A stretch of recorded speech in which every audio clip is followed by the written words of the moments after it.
So you say that we have some ring, yeah, and have how it's called, complete. Complete idiom packet.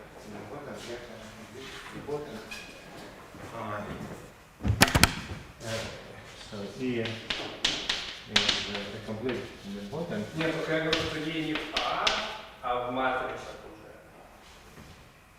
Матрица. Окей. А это матрица. Ну, находите. Хорошо. Это есть такая разница? Ну, допустим, да, хорошо. Yeah, so in the matrix complete important.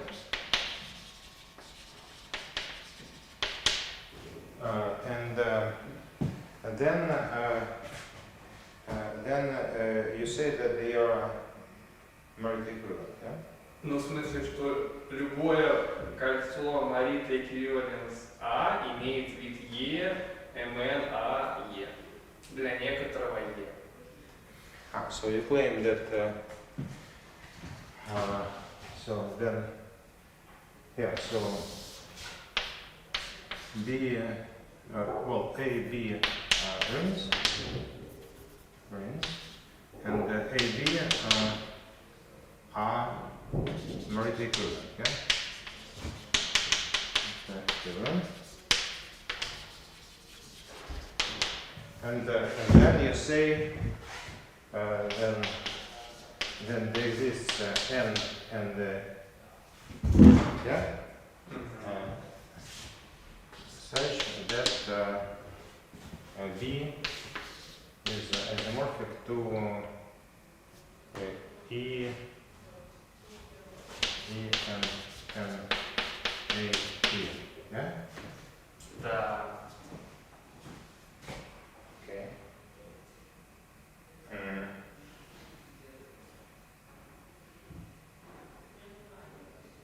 Yeah, it looks plausible. Yeah. And then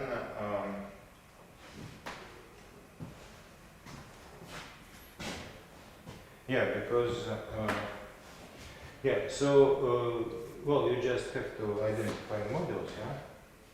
To each A module, you have to associate the B module, yeah. It's not.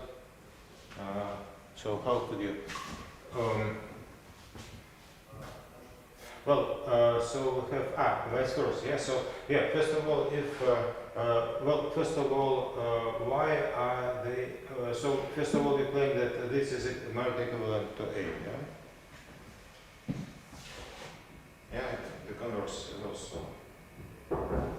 Yeah, you assume that the converse is also true, yeah. Yeah. So then, so to each. So you have to associate some. So how do you proceed from? So you have to construct certain functors this way, yeah, and then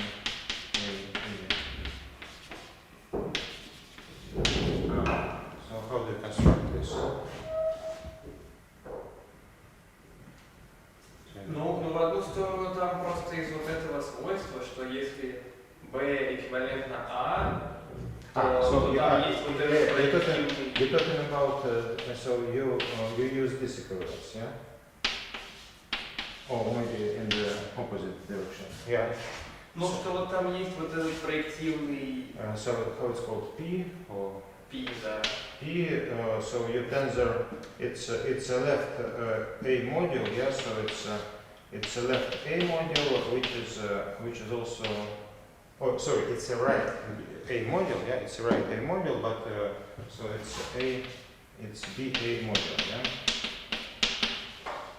Okay, and then, so it's projective, yeah. Projective as what? Ну, вот от проективного нужно, что его. Нет, ну в смысле, там вот есть свойство, что существует проективный модуль P, что Yeah. его кольцо эндоморфизмов It's projective as what? SB модуль. As B module.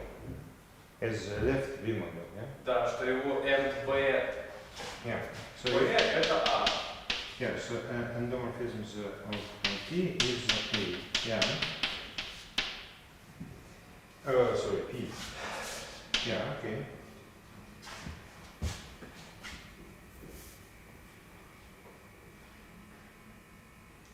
И он, конечно, порожденный.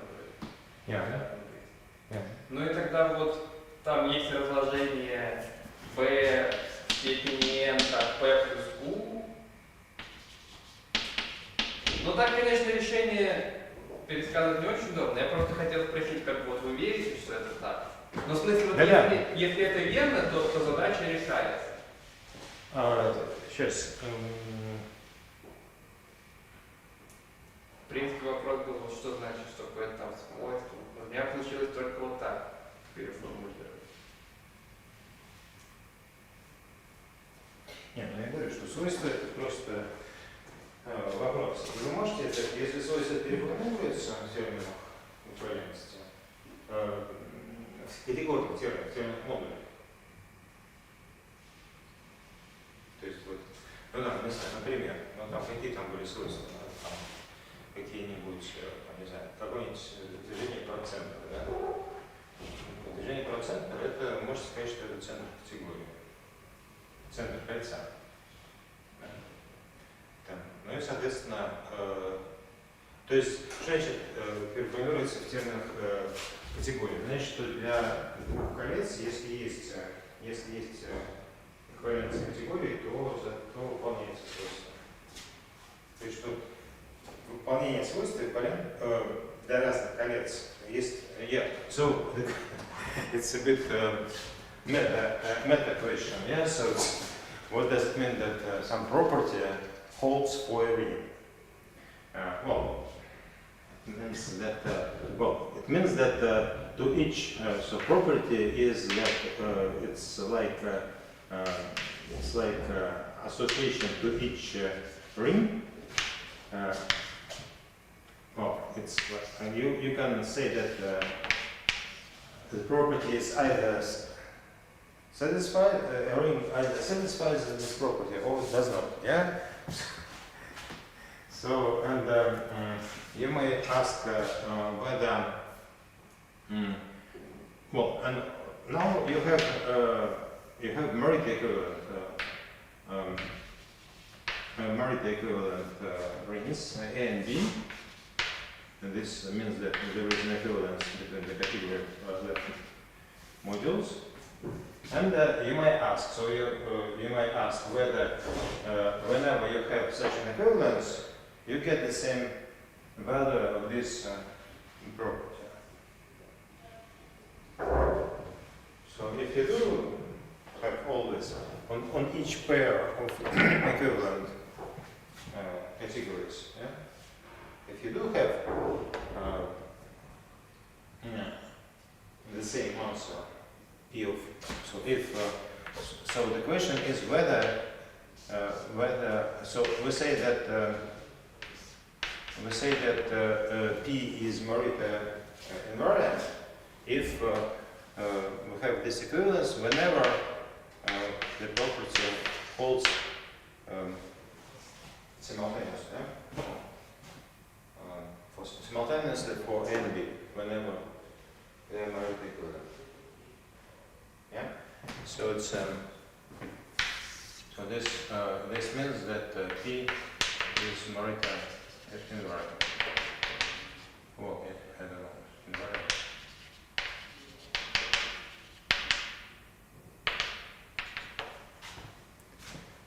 So, but about your question,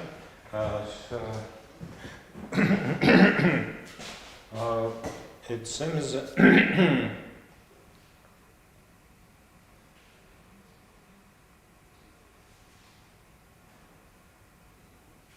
well, it is very likely because what is P? P is just a direct sum of three modules. Yeah, so it's likely. Ну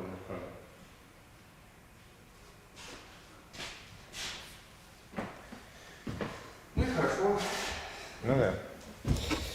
Yeah. Yeah. So last time we discussed representations, smooth representations of the symmetric group, but I don't remember we have not finished. Well, we more or less finished, I think, but maybe there was something left. Something was left. But do you remember what was? Yeah.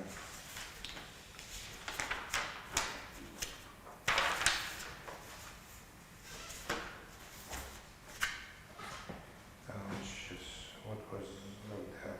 So I think we have decomposed. Have we decomposed? Have we listed all simple objects? No. Simple. So there are essentially two questions: simple objects and decomposable injectors. Yeah. So it's like a spectrum category. Well, maybe I should mention this. It was already mentioned somewhere, maybe in some exercises, that this definition of this. Do you know what is the Gabriel spectrum? Yeah?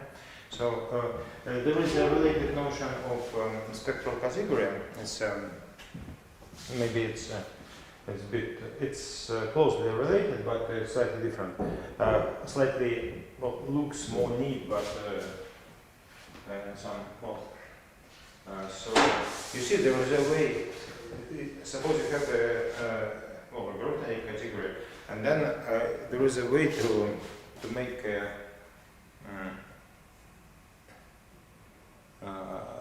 a semi-simple category out of this. And namely, you just so if you have so maybe I should call it spectral category. Spectral category of the logarithmic category.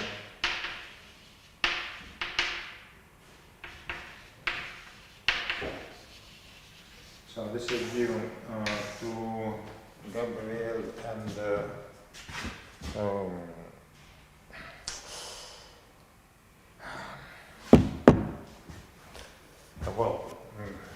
sorry, I forgot the second name. So it's you just start with logarithmic category.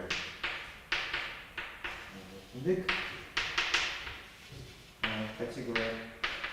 And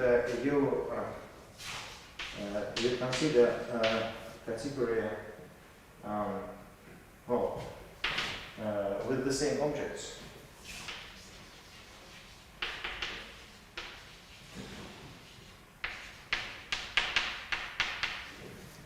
But you just redefine morphisms.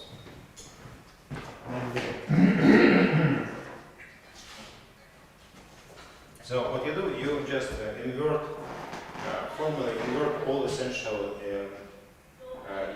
inclusions, embeddings. Yeah, so from x to y is the same as calling it over so x prime in x that are essential.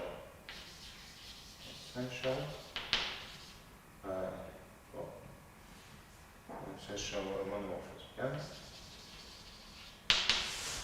And with morphisms in A.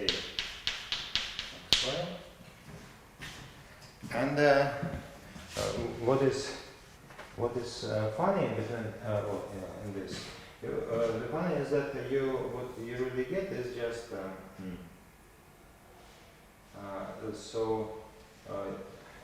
this means that the morphisms from X are the same as the morphisms from its from to Y. Yeah. Morphism from X. Yeah, it's the same as morphisms from its injective hull. Yeah. Okay.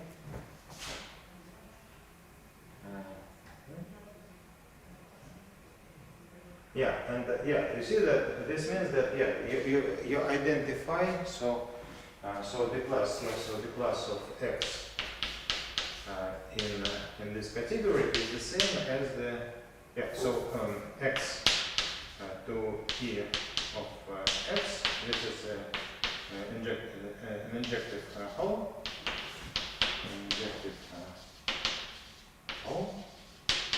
So this is an isomorphism. Yeah?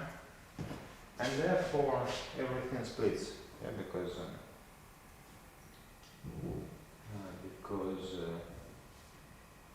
in a sense all objects become injective. Yeah. Yeah, and so in particular the isomorphism classes of simple objects are the same as isomorphism, so simple objects,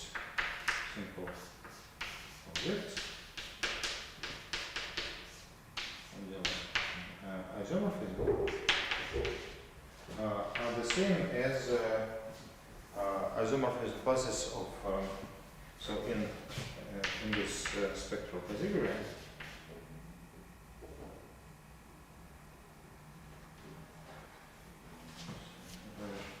I think it's Gabriel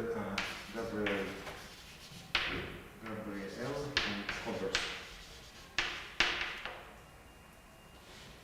Yeah, so this is Oberst. Yeah, so simple objects in this spectral category are the same as decomposable injectors. Decomposable injectors in A, again, modular isomorphisms. Okay. Yeah, so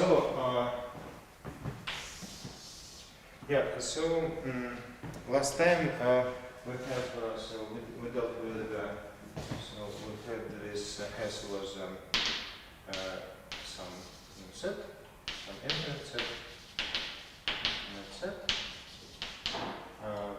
well, G was this symmetrical, just all permutations.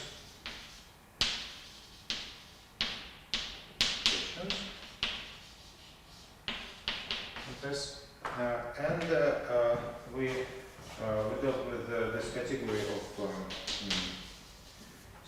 maybe we have fixed certain field of characteristic a field of characteristic 0. It was, I don't remember, it was called small k. Field of characteristic 0. And we consider smooth representations of this group in k-vector spaces. So, and the claim was that simple objects,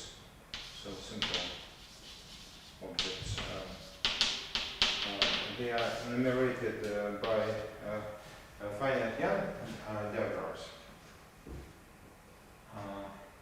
So lambda finite finite Young diagram.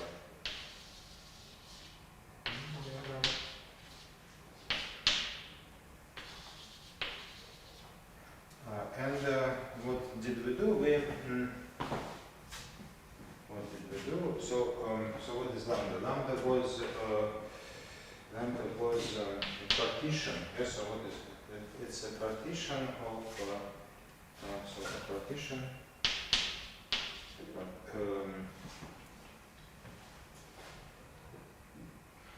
well, maybe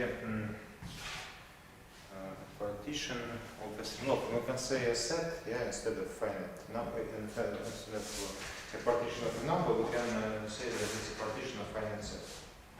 Yeah, so partition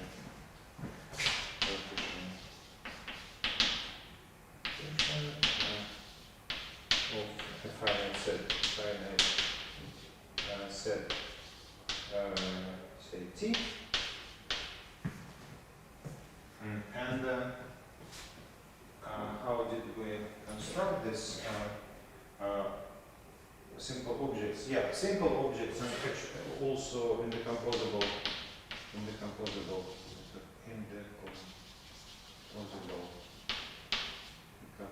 injectors.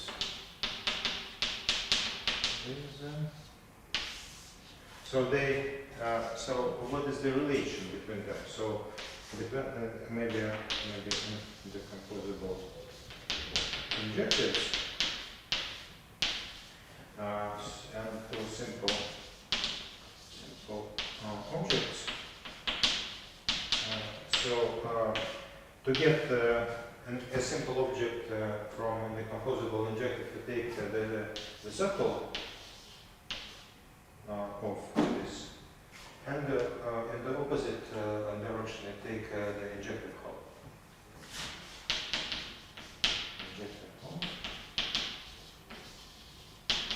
So these are bijections, of course. Bijections on isomerism process.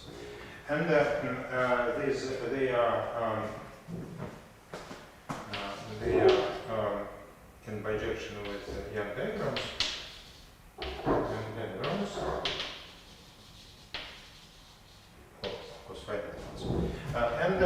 So what was the construction? The construction was very easy. You just take so when you have a Young diagram here, which is a partition of a finite set T, you just take the vector space with the basis given by all embeddings of T into S. So this is a representation of this symmetry group. And then look at morphisms. So you see that it is also a module over. Well, you can just take U, whatever you want, U of the symmetry group of T. Yeah, and you have what you have. It's how it's called.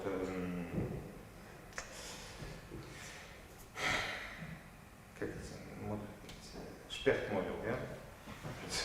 Specht module as lambda T. You know, it's a reducible representation. They are all defined over Q, so it's, just, yeah. And this will be a decomposable injector. So this is here. This one lives here, and to get the circle.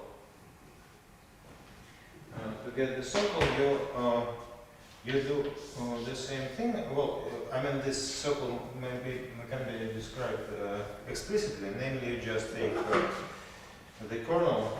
So take again morphisms as representations of this finite symmetric group. So this is Specht module.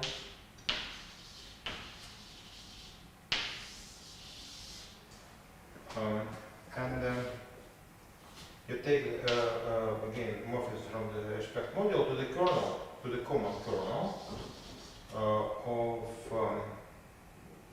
of the. You see that you can restrict your embedding to each. So it's kernel from K to S. You can restrict to any proper subset, yeah. But actually, well, you can just write the product of all subsets. But actually, it's sufficient to to throw only one element, yeah? Each element, yeah? So it's, of course, because when you throw more, then you get your kernel becomes only bigger, yeah? So you just consider maximum but proper subsets, yeah? But, so this product of t primes in t that are strictly smaller than t, but of course you can take only maximal ones. Okay. No access. Okay, yeah, so that's explicit. So this is a simple logic. So, well, it's kind of exercise to check that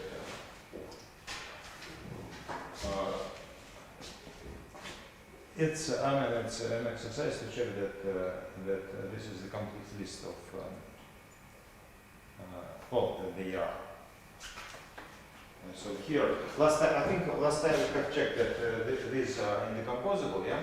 Did we? We just calculated endomorphisms. Endomorphisms of the total of the whole this representation, and so we just compared dimensions, and it turned out that they coincide, and therefore each of these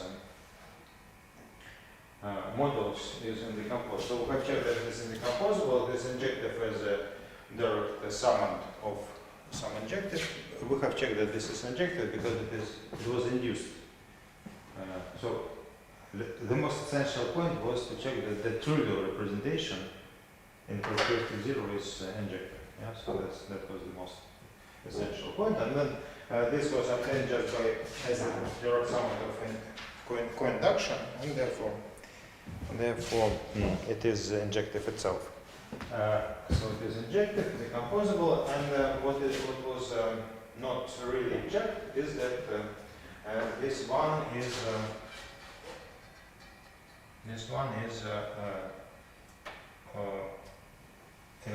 irreducible. So this is the simple object. Well, I didn't really want to check it, but well, you can try. I mean, it's not difficult, but just but maybe just one remark. One remark is that you can easily check that the length of this representation is finite. Namely, but actually I don't know. What I don't know is whether this is true in positive characteristic, because how can you check that this is the representation of finite length when the characteristic is 0? You just again play with endomorphisms, but you play them. Of course, this is a huge group, yeah. So this group is huge, but you can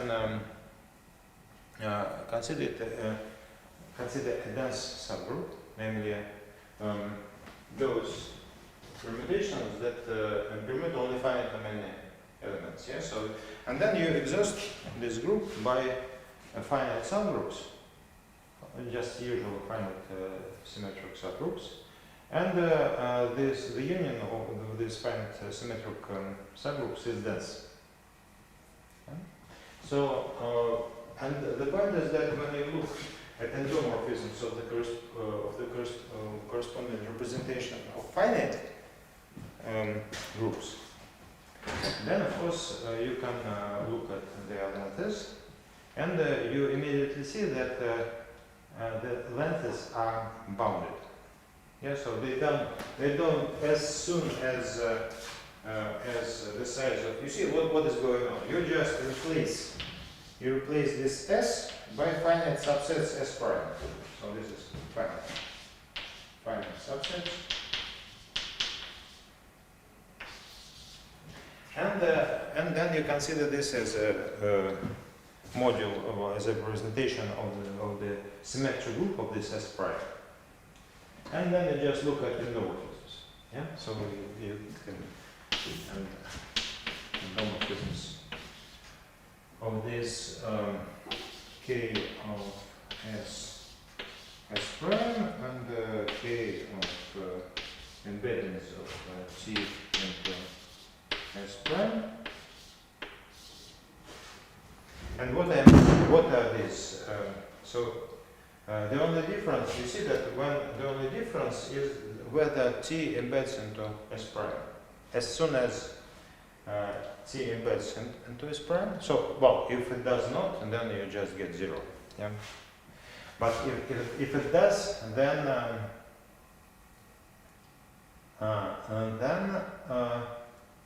the dimension of this. So well, maybe let's write it this way. So what does this endomorphism bring? You see that this module is cyclic. Yeah. So you just take some embedding, and the other are in its orbit. And therefore, well, you can assume that T is already embedded into S prime. So just fix some embedding. And then what you get is just that these invariants S prime, invariants. So you consider all embeddings that are identical on T. Sorry, all permutations. All permutations. Yeah. So this is the stabilizer. This is the stabilizer of this. So this is stabilizer.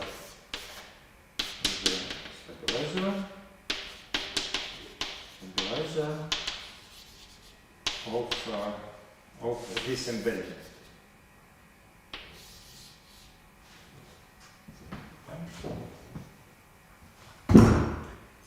Okay. And then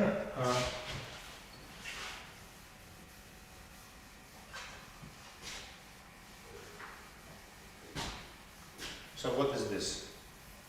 What is this? Well, you see that actually this space is just what is this space? The space is splits into direct sum over all subsets. What are the orbits actually? And what are the orbits of these embeddings? Well, they depend only on the intersection of the image. Well, not only, but almost. They depend on intersection of the image with the T. Yeah. So we can say that it is a direct sum over all subsets of T of K. And actually, you see here we take invariance, but what does it mean we take invariance? Well, if we have some embedding, we just sum this, take the whole orbit of this embedding and sum it up. Yeah? So that's how it works. We can split all embeddings into groups where so T is embedded in S prime, so that let's call it sigma. Sigma of T intersected with T is lambda. Okay. Okay, yeah.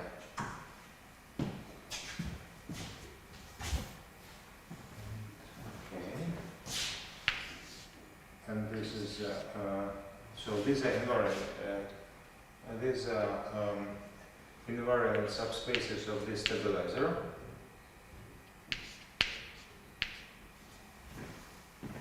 And I claim that maybe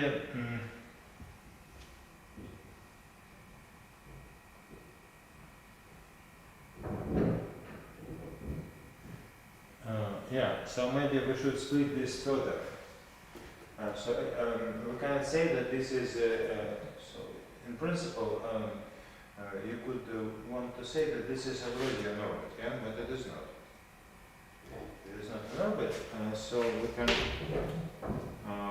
we can do the following thing. We can instead of splitting it into subsets, we can split it into. We can split it into. So lambda to t. So that the pre-image. So that sigma restricted. Sigma restricted to the pre-image of. So sigma restricted to the pre-image of. Sigma restricted to the pre-image of tau. Tau is sigma pre-image to the pre-image of C is So is that correct? So what do we do? Просто ограничение на лямбда. Просто ограничение на лямбда, да? Просто ограничение на лямбда не пойдет, потому что, понимаете, там может так случиться, что, например, если сигма это, там, понимаете, может варьировать, как бы пересечение образа с Т может быть больше, чем образ лямбда. В этом проблема. То есть как бы, хорошо, давайте может быть сделаем как было, а потом продолжим. Maybe it's better to start as it was written before, and then we just modify it. So we can let's write the same way. So the sigma of T is lambda. And then, but what is why is it not an orbit? Because we can modify embeddings of lambda into T. So we now we write that we fix actually an embedding, and write more or less we rewrite this condition, but we also we just write the same way as before. So sigma T is lambda, but we also ask the restriction of sigma onto the pre-image of lambda, and on the pre-image of lambda is tau. Sorry.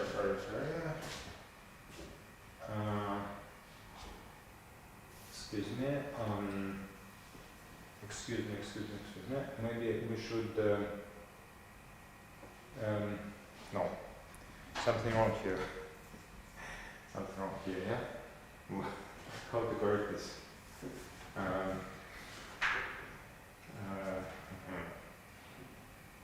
Maybe we should fix not. Maybe we should fix a different image. Like something like this. Maybe we should write here the pre-image.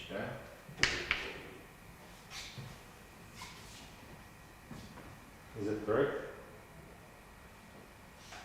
Again? Not correct again. So what do we want? We want that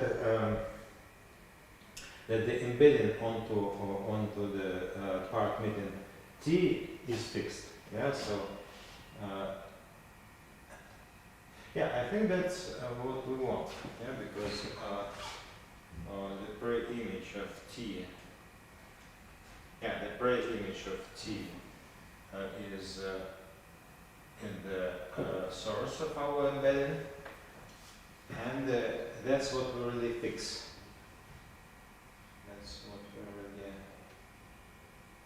And it is in theta, of course. But it's not completely clear what does it mean.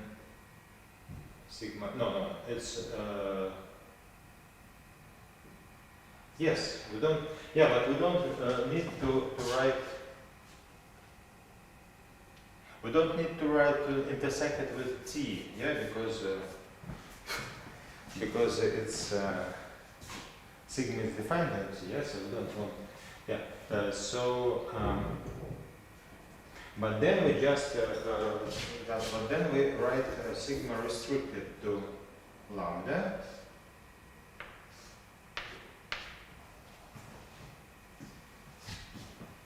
Sigma restricted to lambda is tau. Is that okay?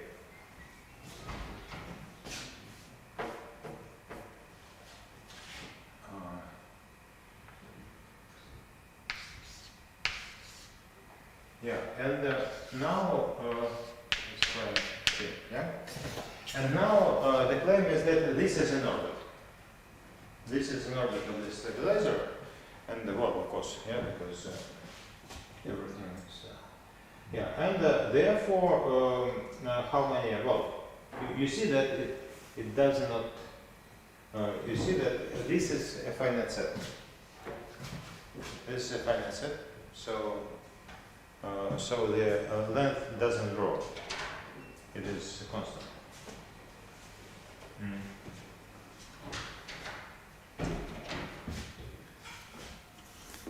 Okay. And this means that what does this mean? This means that this circle, well, this circle is at least non-zero, yeah. Because if the problem would be if our length is infinite, and it's like, you see, like z, yeah, it's, so, but here it's okay, and yeah, so maybe,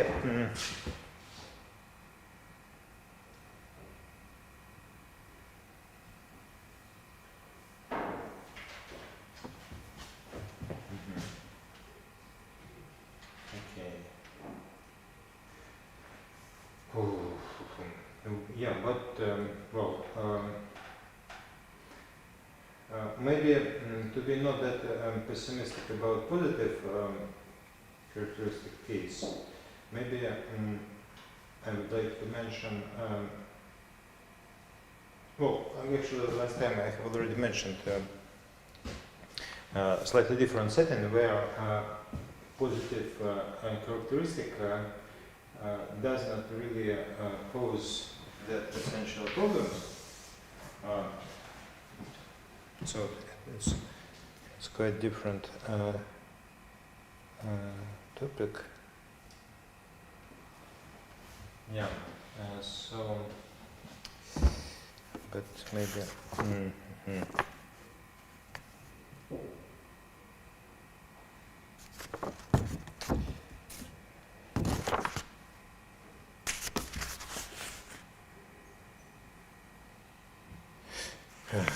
Okay,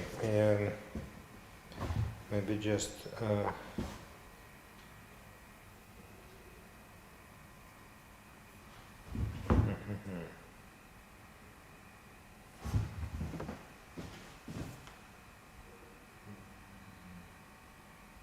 yeah, so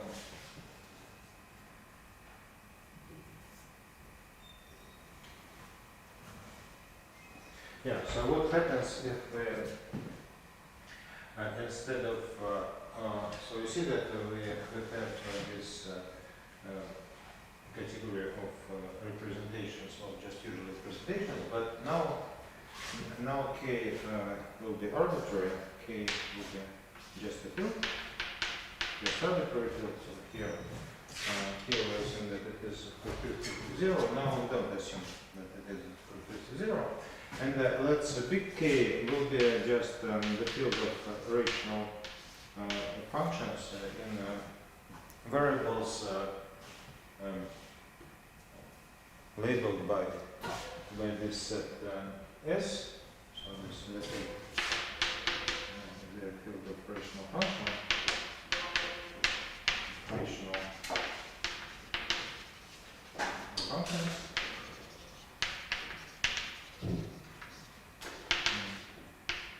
Elements S. And again we can consider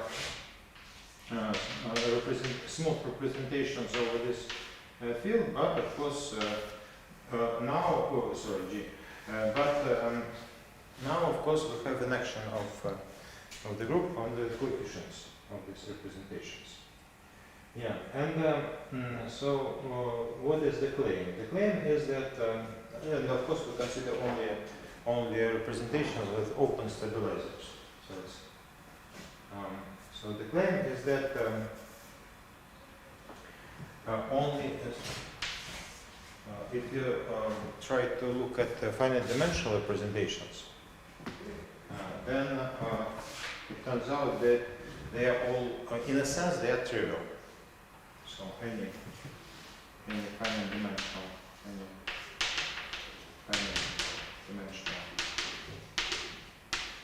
object. Finite dimensional means over k. Yeah, so over big k. Object is trivial in the sense it is isomorphic. It's called k plus k plus 1. Finite many times. But you see that, so you may say that it is trivial, but of course you can, well, we know that even in this linear case, so this is semi-linear, yeah, semi-linear case in the sense that there is some action, some non-trivial action.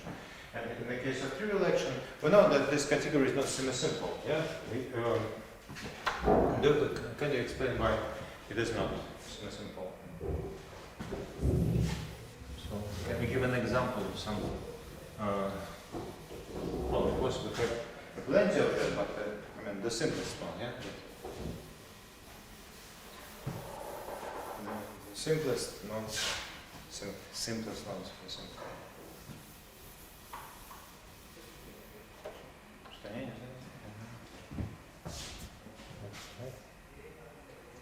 Ну, может быть, и знаем, конечно. Но не догадывайтесь, что это оно и есть. Well, you just take this S as a basis. Yeah. So just take example. So take S as a basis. So these are formal linear combinations of elements of S with coefficients in K. Yeah. So this is actually corresponds to. So what I'm going to say, this corresponds to the case when T. So these are. So we take ST. We take a set of one element. Yeah. So what does it embedded of one element like this? This means just S. Yeah? And of course, what are elements here? They are just formal linear combinations of elements of S.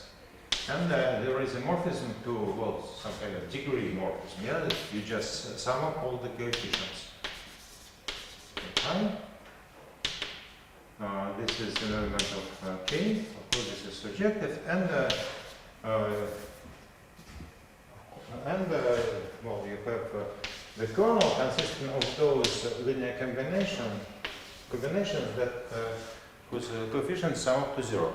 Yeah, and of course this. So you have such a short exact sequence, and of course it doesn't split because how could we split this? If we would split this, then this module would have a fixed vector. Yeah, but it doesn't because S is an orbit. S is an orbit and it is infinite. So this extension doesn't fit.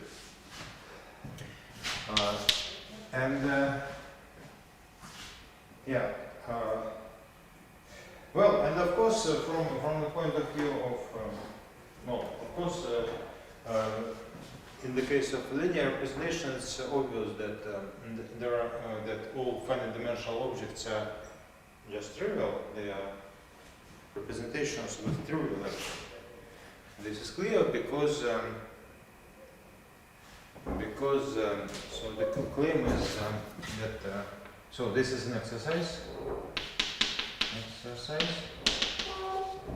that this group this permutation group is topologically simple. I'm not sure if it is. No, it's as an absolute group. It is not simple. I think because because finite permutation. Finite permutations form a normal subgroup. Yeah, so it's not simple as it. But I think it's So it's not simple as an absolute group, but it is topologically simple. Topologically simple. Topologically simple.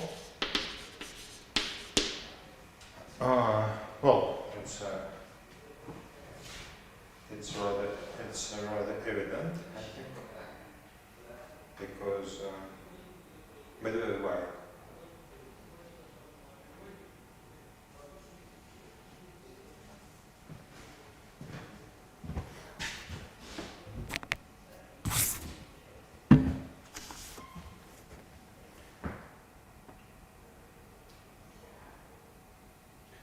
Просто знается, когда нет складывается в сумму двух замкнутых. Замкнутых, да.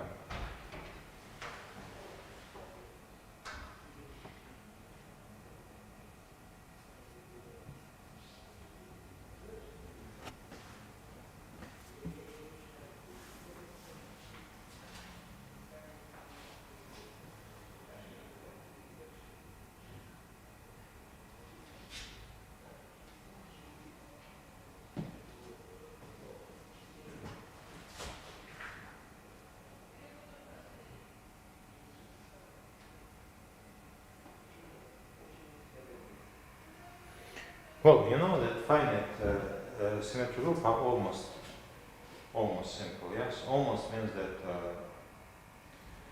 alternating groups are simple. Yeah, so these are groups of index 2. So well, when you, of course, when you try to, just take any element, any non-trivial element, and then it seems to me that there is a way to produce certain, when you try to generate a normal subgroup from any element, I think you can get an element that fixes everything except the finitely many elements, yeah? Is that right? Сейчас если возьмете любой элемент и пройдите нормально, то получится что-то, что оставляет почти все на мире. Yeah, so, you just take, so you see that you have, for instance, you fix take just part which is not identical. Yeah, so some finite part which is not identical. And then, let's call it T, and so the rest will be S minus T and sigma, yeah? So, это как будто очевидно. Это как будто очевидно, потому что сопряжение в симметрической группе это просто замена Байеса.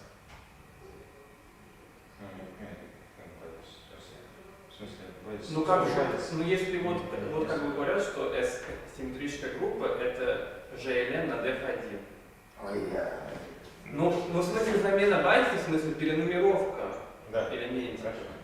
Ну, и ясно, что всякие там конечные произведения таких вот вида, это, в общем, это как будто очевидно.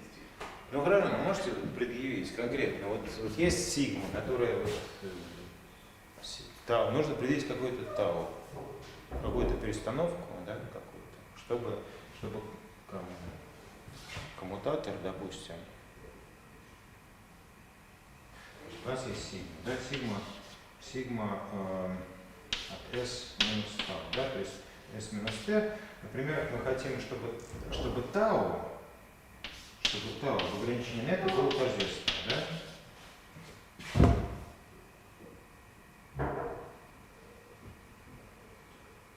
тогда что будет? Тогда будет сигма тау, сигма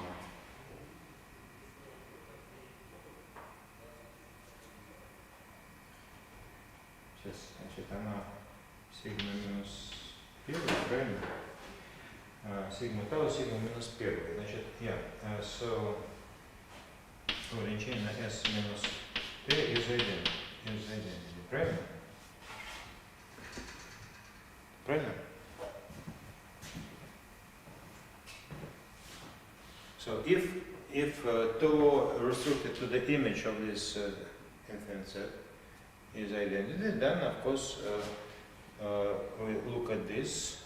It goes to something where tau is identical, so we can forget about this tau and we can come back. Yeah, so this identity.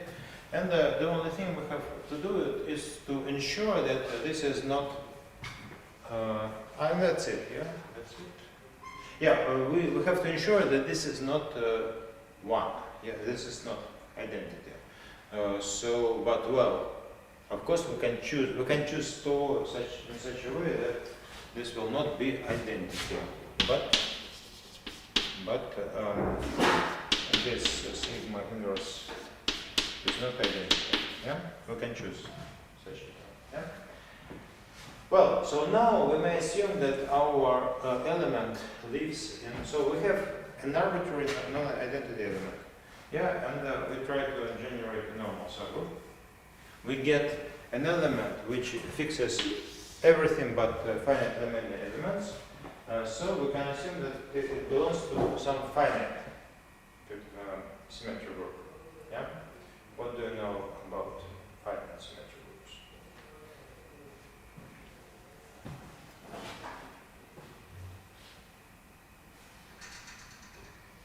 Чем знаете? Ну, что именно? Ну, простота. Куда проще? Ну, для n больше либо равно 5. Ну, у нас больше. Или даже не равно, больше. Сильно больше. Да? Yeah, so we can, so the point is that we can get any finite alternating group, and the union of all finite alternating groups is dense. In this group, yeah. So that's it. And what was the? Yeah. So this means that if it is topologically simple, this means that that there are no finite dimensional non-trivial representations. Yeah, because what does it mean that we have a finite dimensional representation? Then it is we can take a basis.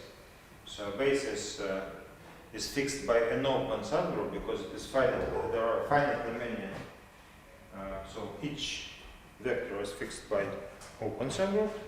We consider only finitely many vectors because the basis is a finite set, and therefore the intersection is an open subgroup, but there are no open subgroups in G except of G itself. Yeah. So this means that any finite dimensional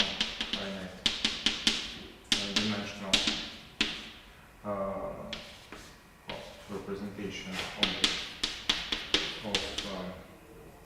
of this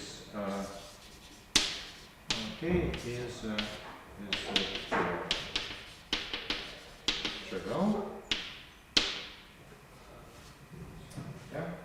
And the same, yeah. So the point is that when we deal with rational functions instead of constants, then we get the same result, but for different reasons. Yeah, it's not true in general. So if well, let me give an example. So this is not automatic. So this claim is not automatic because in principle there are some fields with non-trivial action, non-trivial G action, where finite dimensional objects are non-trivial.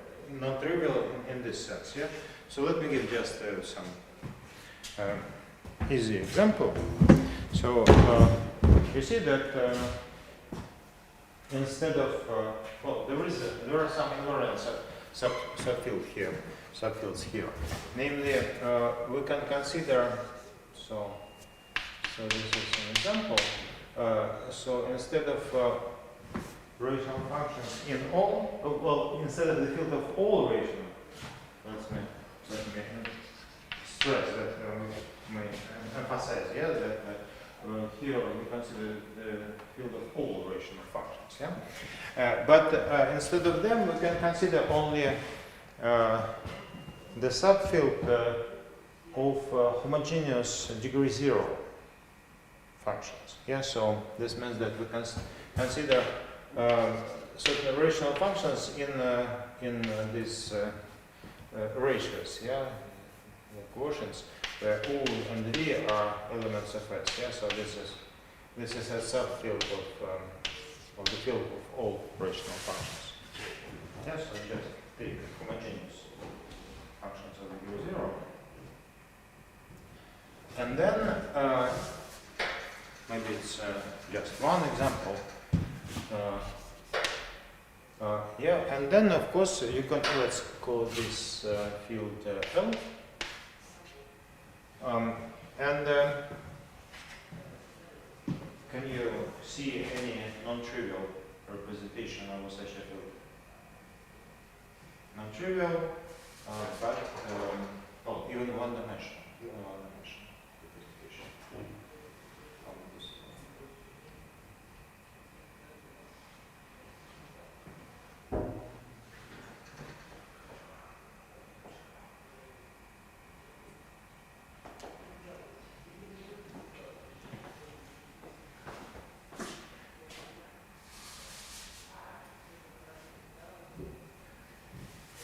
Well, the hint is written here. Yeah, so the hint is that it is one-dimensional over a smaller subfield, so you can extend coefficients, and you will get a trivial one-dimensional representation over this bigger field.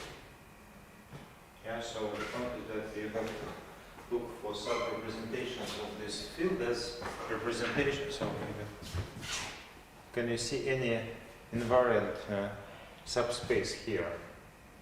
So you consider this as a vector space over L, and the question is whether there are some invariant L vector subspaces. Oh, of course, L itself, yeah? L itself, but it's some kind of trivial representation. But maybe there are other ones.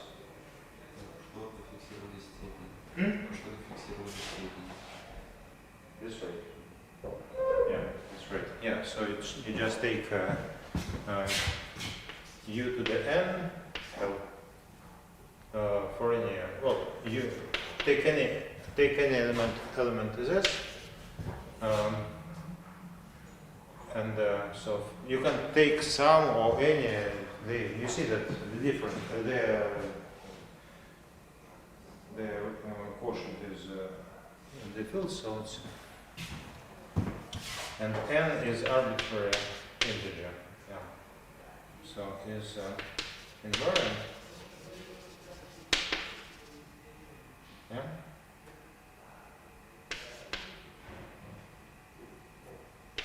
Okay. So this is, but and then in fact these are all simple objects in this category, yeah. So these are simple. All simple objects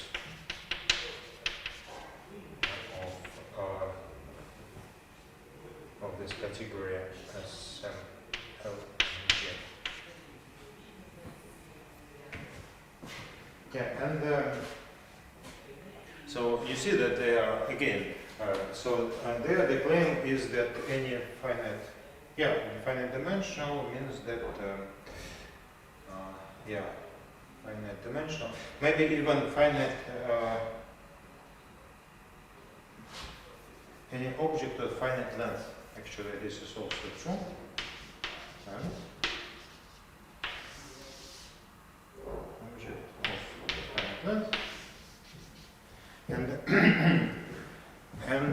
here the claim is similar, namely that any object of finite length is semi-simple, and therefore this direct sum of such ones, of these ones. And maybe one more example. So these are, you see that here we see that on all objects of finite length are semi-simple, but also there are examples where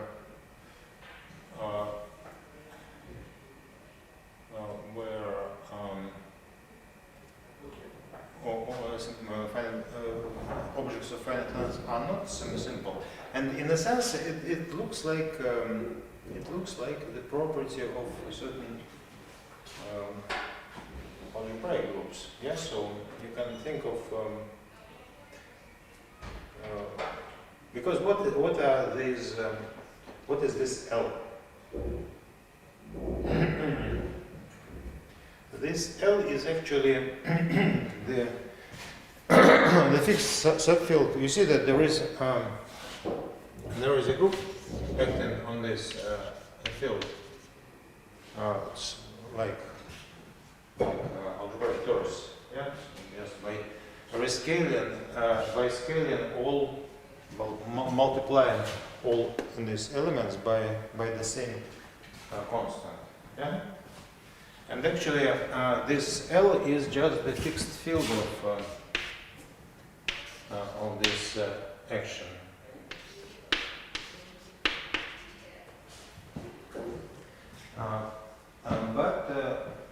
And you see that these representations, in a sense, correspond to the characters of this torus. Yes, here. So the characters are enumerated by integers, and here is the same case. Yeah? But well, of course, if there is a little subtlety, namely, if k is finite, you cannot say that. Well, can you say that it is the fixed field? Well, actually, you can, but then you have to consider this torus as an algebraic group, not as an abstract group. You see? Are you familiar with this? No, not really.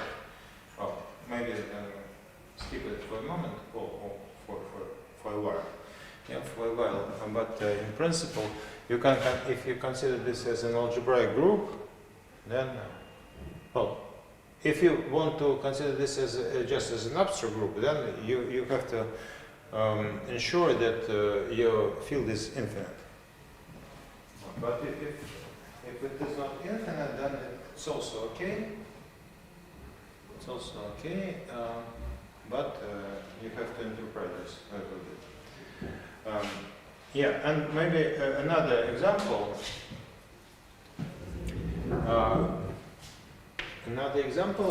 Where, so you see that here, what's going on?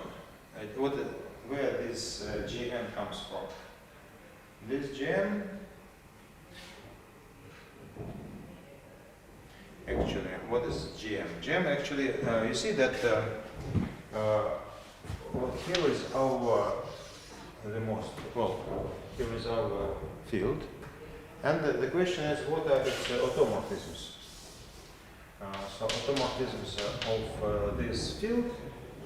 So, well, as what? Automorphisms, what kind of automorphisms are we looking for? We're looking for those that commute with the G action, and of course, well, that are constant, that are identical on the constants. Yeah. So, we look at automorphisms of this field as it should commute with, so it should be K field, and also G equivalent. Yeah. So Yeah, so what are the options? Where could we send some element of our set S? Well, it is fixed by, the image should be fixed by the stabilizer. Yeah, and therefore it should be a function of U. Yeah, and it should be an automorphism.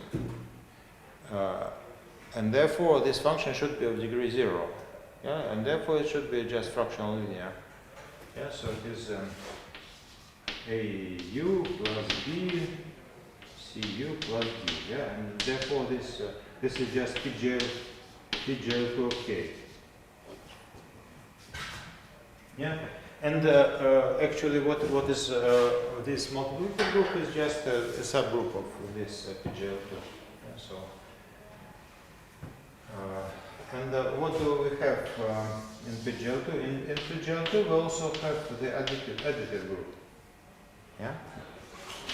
And so what is this? GA.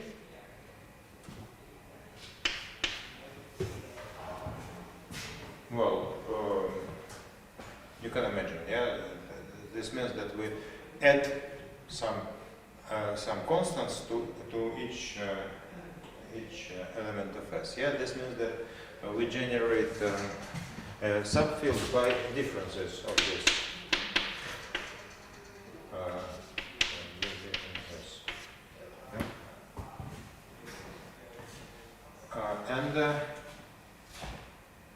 And the same question. What are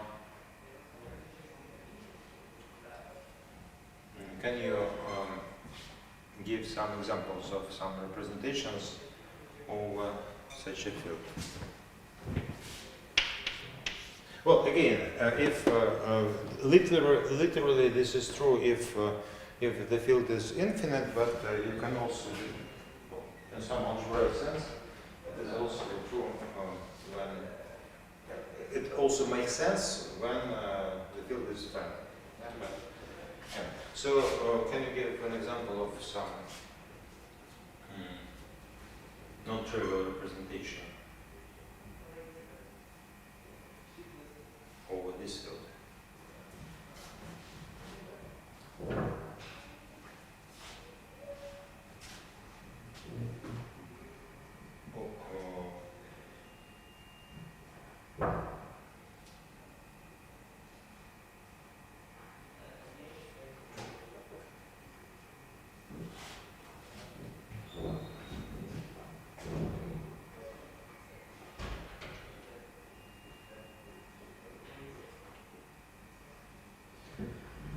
Have you ever dealt with representations of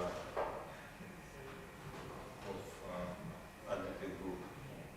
Well, actually, one is already written on the blackboard.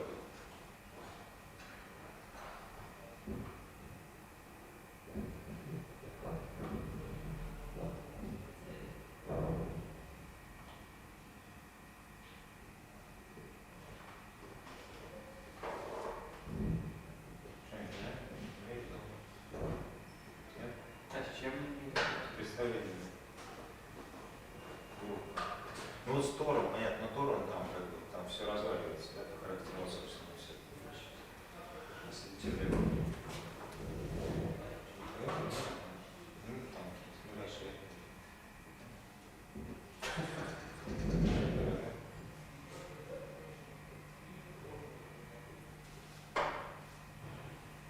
Ну, это выглядит как что-то простое.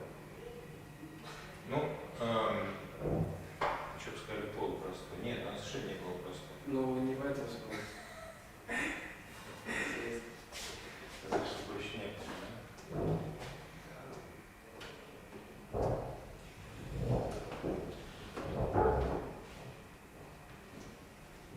Ну, там, скажем так, да, там, то, что оно, что действительно там дело не хитрое, это понятно, но там, как бы, скорее проблема в том, что понять, что ничего другого. Ну, хотя бы, давайте, потому что это разомнем, просто какие-нибудь примеры.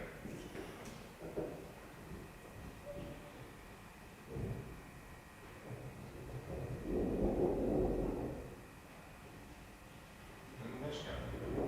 Да? Начнем.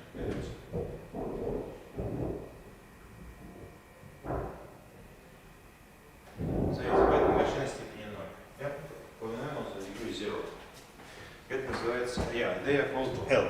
Well, here as polynomials of degree 0.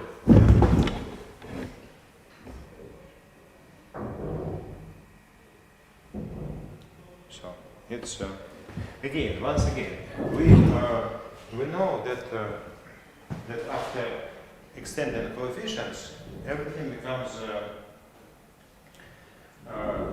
direct sum of copies of k.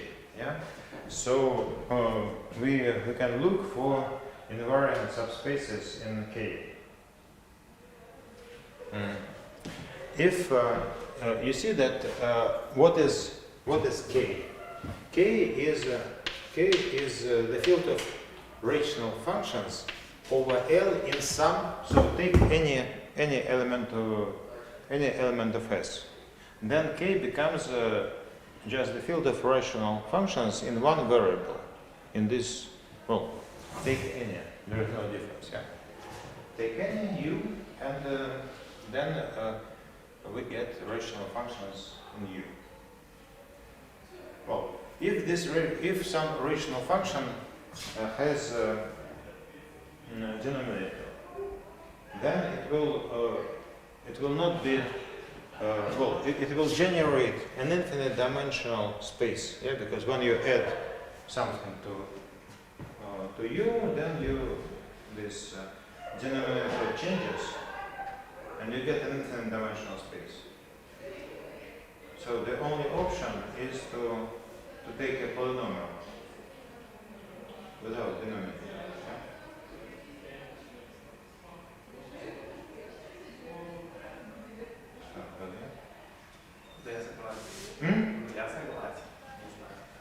Yeah. So invariant spaces here just polynomials. Well, of course, when you know that polynomials of bounded degree are invariant. When you shift your variable by a constant, then degree doesn't change. Yeah? So invariant spaces here are just polynomials L of U of degree less than something. Yeah?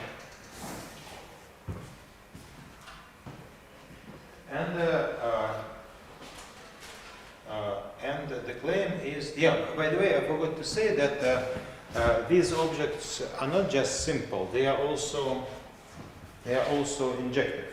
So all simple, and so they are injective. They are injective.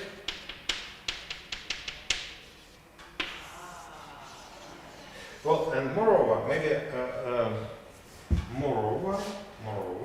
they are. Maybe I should erase injective. It's true that they are injective, but what I'm going to write is a stronger property that they are cogenerators. They are they form a system. They form a cogenerating system.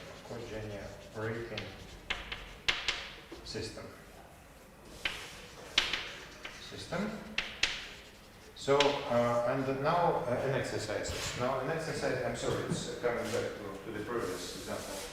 Yeah, the following exercise is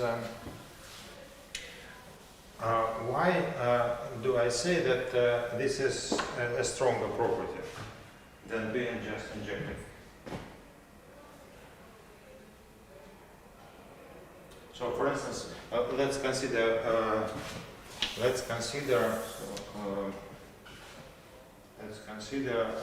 the following case. Suppose that we have so A is an abelian category.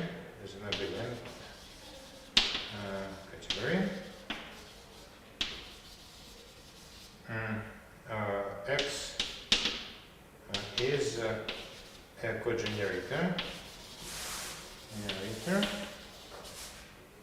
And X is simple. Well, of course, these are simple, but they are one dimensional. Yeah, you can imagine some прямом смысле слова. Yeah. So the question is,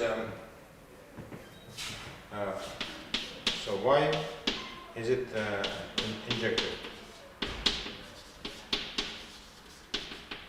Well, maybe we should say here. We may assume for simplicity, maybe it's just to make things simpler. Or if you prefer, you can keep this weaker assumption, but maybe it's a little bit easier to assume that this is a group in the category. Yeah. So why should it be injected?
Yeah.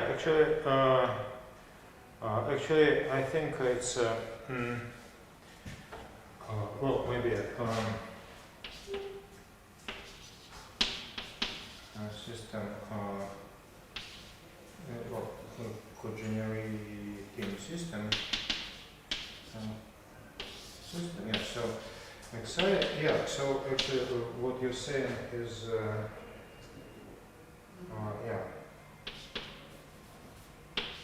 it works. Yeah. So you just say that you take this this element, and you have to check that any embedding of this object splits. Yeah. So you take y, and then y is as this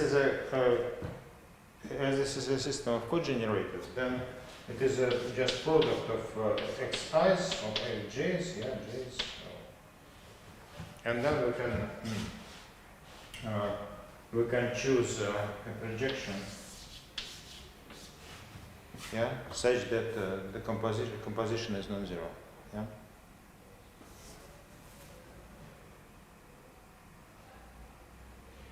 Composition is non-zero, and the object is simple, so we can modify it so that the composition will be identical. Yeah. Что? Yeah, but you see that if the point is that if you cannot as xi is as these objects are simple, there are no morphisms within them. Yeah, so it's between different ones. Yeah, so you can.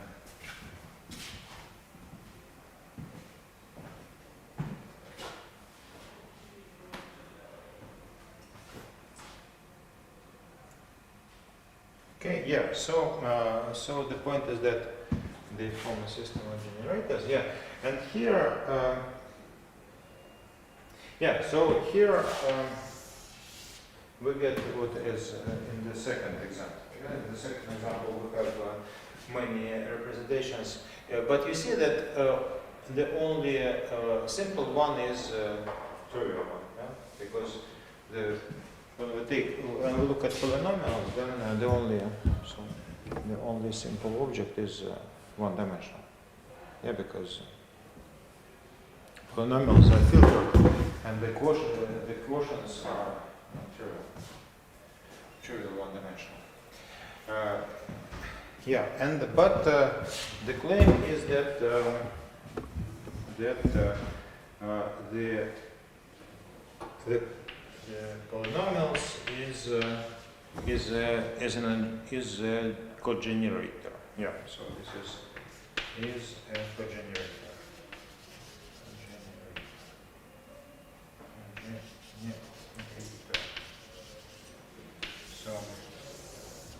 So in some sense it looks like the previous example because you see that in a sense this the sum of all these objects looks like Laurent polynomials. Yeah, so somewhat somehow similar, but not well. But of course, in that case, this Laurent polynomial ring splits into one-dimensional pieces, but here it's not split. We just split it. Should we make a break? Yes. Извините, а можно вопрос? На философию. Что-то, вообще экзамен вообще будет? Да. И как он?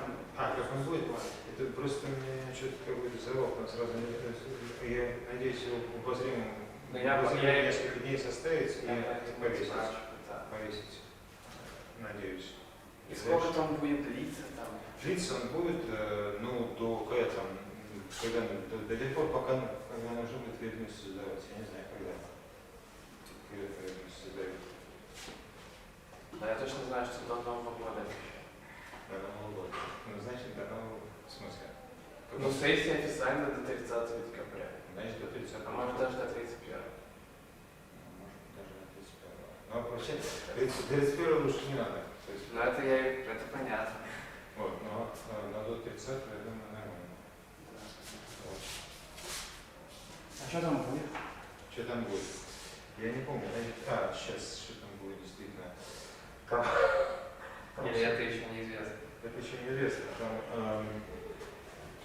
Там будет... Давайте сейчас что-нибудь не говорю, никого. Я могу сказать, например, сейчас, какие там бывают, по-моему, про инъективные было что-то. Про инъективные. Вот про, смотрите, если мы просто имеем дело с сабелевыми группами, да, там все инъективные нам известны. Известно? Знаете, какие инъективные? Инъективные объекты в объемных группах. Да. Инъективные группы. Знаете, какие? Да, просто я не знаю.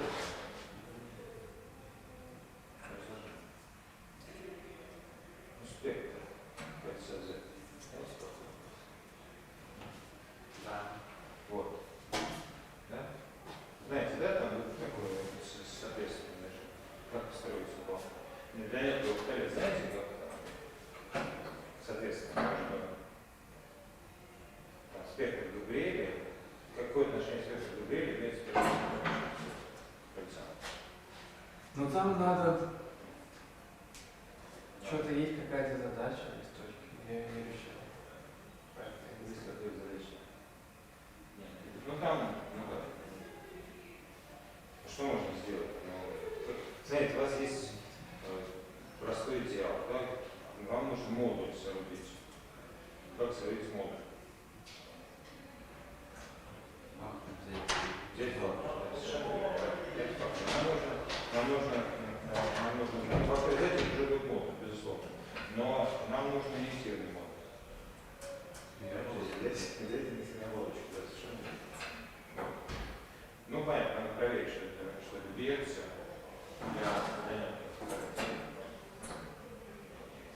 Ну хорошо, значит, то есть, соответственно, все это Z. Да, вот есть какие, ну знаете, да, какие простые дела? Знаете, какие простые дела? Да. Какие? Ну, простым числом. Неправильно. В смысле? Ино, да, совершенно верно. Но. Ну. Что но? Что значит но? Нулю максимально запрещают быть, а простым разрешают, да? Нет, простые, ну есть простые. Ну и ноль, да. Нет, ну, да, и, соответственно, ну и какие там эти самые неразложимые? Неразложимые инициативные. Q и вот такие вот, которые плюферовские. Ой, ну еще по бесконечности. Q фактор по ZP. Или можно сказать Z с обращенным P, фактор по Z. Ну да. Ну такой. Кольцо. Ну, кольцо C добавляется единица деление на P. Это реализуете по C. Вот. И, то есть, вот такие есть. Теперь, вот мы в прошлый раз обсуждали, что самое кольцо, что Q, да, что Q просто белевая группа, но мы можем понимать как тривиальное представление этой группы перестановок. Конечно. Ну, тривиально. Скажите, да? Не представляешь? Вот и мы проверяли, что Q это инициированный объект. Проверили. Да? Вот. И ну вот можно спросить, а что с этими, которые все остальные? Только, ну, понятно, инициированный объект в категории представлений, ну, на чем-нибудь, на поле характеристики 0. Сейчас, мы сказали Q. Ну, Q там любое поле характеристики 0, да, вот, собственно, вот, если мы рассмотрим представление на поле характеристики 0, то вот это самое поле, тривиальное представление, оно будет инициированным объектом. Вот, собственно, то, что вы здесь мы делали, это там, говорили там какие-то инициированные, все было основано на том, что тривиальное представление инициировано. Что это характеристика 0? Теперь, собственно, вопрос. Если характеристика не 0, то есть если мы в прошлый раз тоже обсуждали, что если характеристика не 0, то представление не инициировано. Да? Все правильно. Вот. Там мы можем задать другой вопрос. А если мы имеем дело не с представлением характеристик на эти поля, которые должны быть, а просто модули, гладкие модули, то есть просто группа. Да, группа с гладким действием. Вот вопрос. Вот это те самые, которые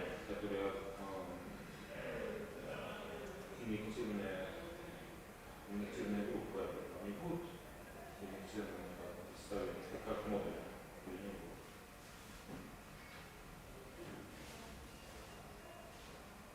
Ну, значит, ну вот я не знаю, вы в прошлый раз там был мы разбирали случай, какой-нибудь случай, немножко другая ситуация. Представление положительной характеристики проверяли, что оно просто пример стоит такого положения одномерного поля положительной характеристики, там какое-то другое представление, которое не считается. Так, тривиальной причиной. Вот.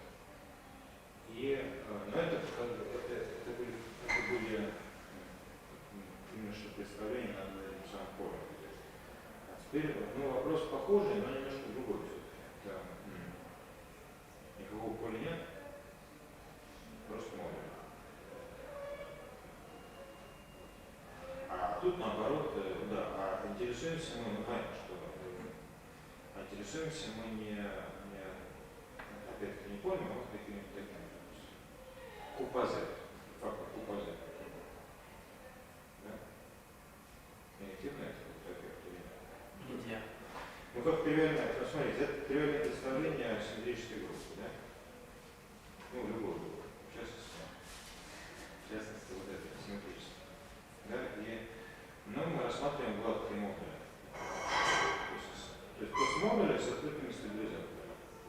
Где у всех любого элемента открытый стабилизатор. У меня вопрос, будет ли такой тривиальный модуль инъекции.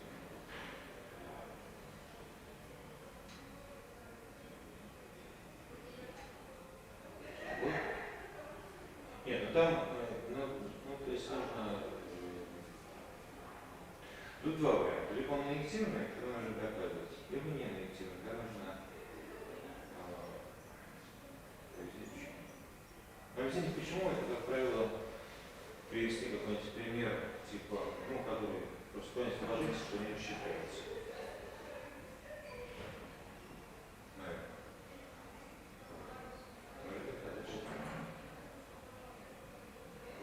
Ну, как бы, в прошлый раз мы делали какие-то близкие вещи, то есть и доказывали, что что-то инъективное, и наоборот доказывали, что что-то не инъективное.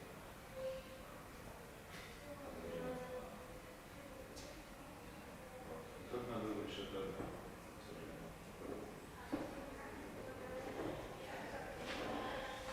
Понятно. Ну, например, то есть, я надеюсь, что там просто сейчас семестр. Ну, я понимаю, да. Но очевидно, что преподавателю сложнее жить в конце семестра, чем студентам. Что студентов преподавателей мало, а преподавателей студентов вот так много. Я думаю, студенты в этот раз преподаватели тоже. Спасибо. Сейчас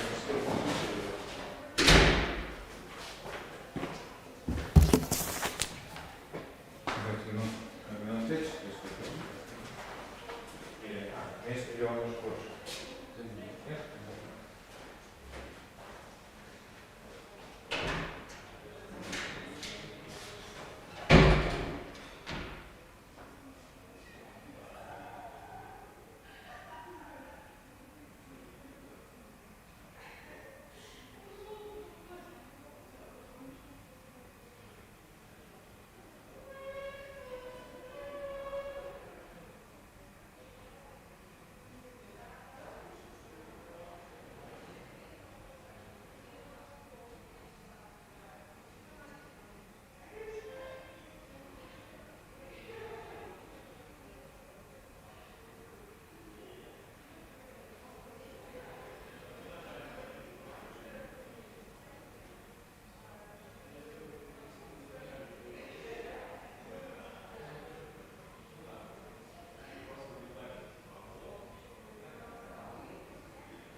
Ой, кстати, забываю сказать.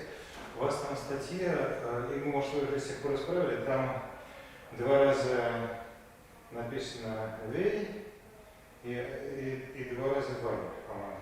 Исправили? Там просто это самое. Там в чем Андрей Вей там явно ни при чем, мне кажется.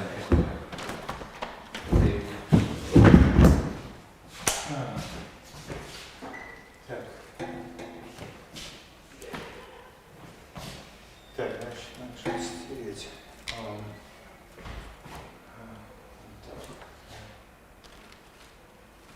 Наверное, не нужно.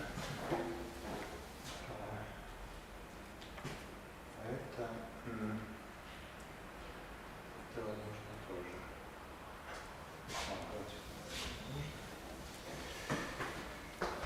Вот, значит, сейчас нам еще. В общем, так более-менее все уже сказал, что. Ну, то есть, да, чтобы совсем все, но. Так, значит, сейчас там, может, какой-нибудь пример, разве что. Есть какой-то пример. Ну.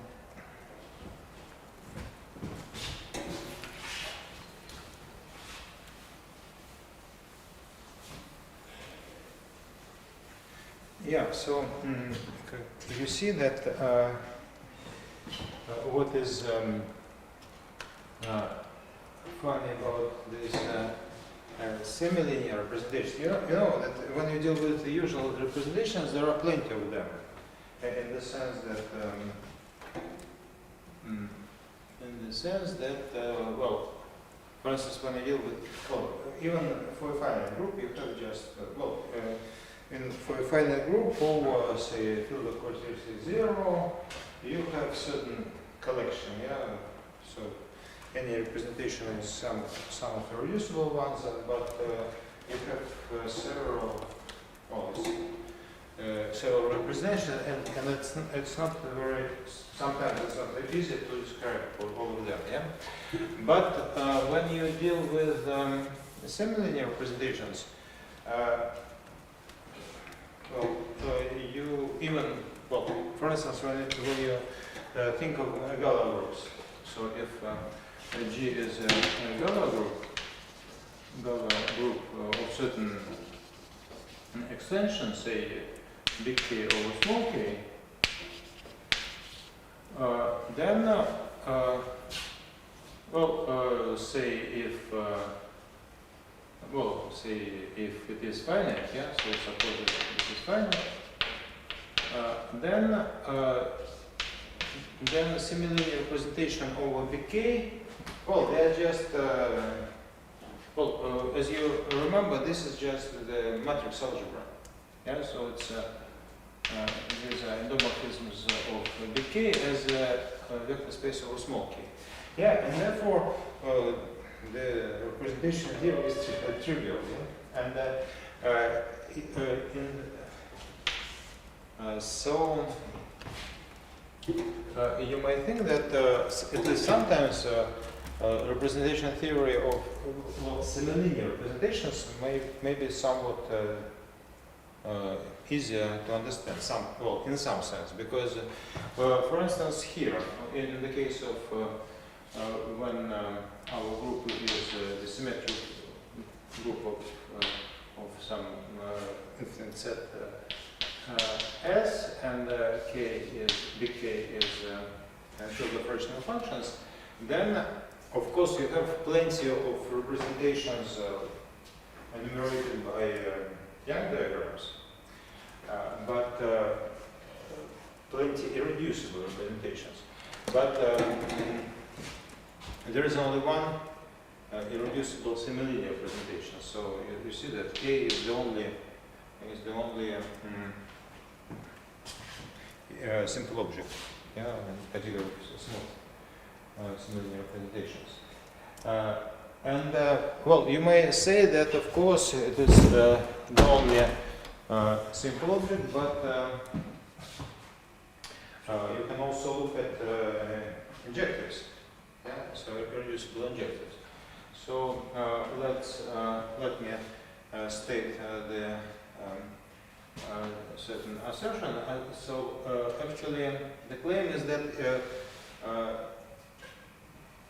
injectives are also simpler in the case of similarities. So it's some fact. Well, maybe I'm not sure we have time to prove this, but just to get an idea in which sense this becomes simpler.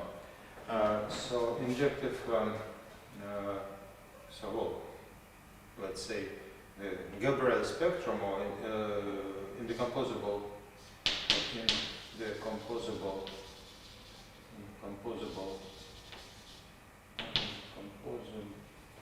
injectives.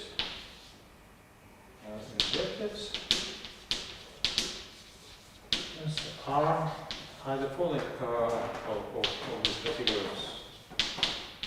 Of this category are the following. They are just vector spaces whose base is given by finite subsets of S. So for all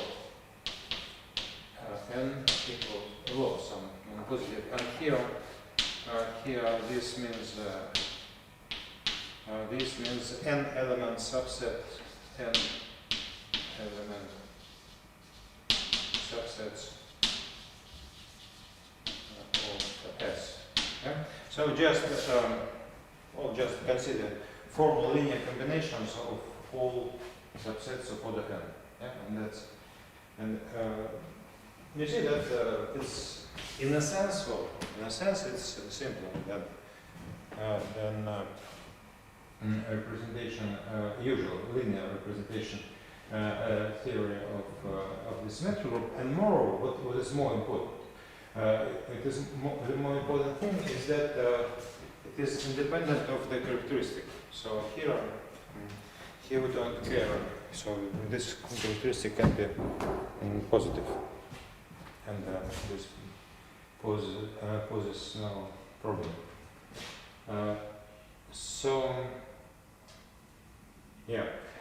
But also, you see, when you deal with such groups like, you may think of a symmetric group as a union. Well, there is a it is there is a dense subgroup exhausted by finite groups.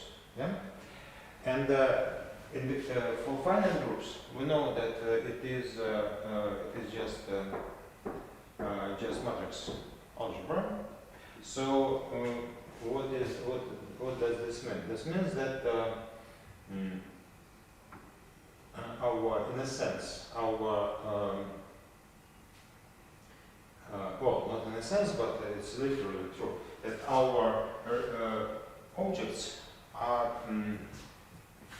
modules over certain colimit of simple algebras. Yeah?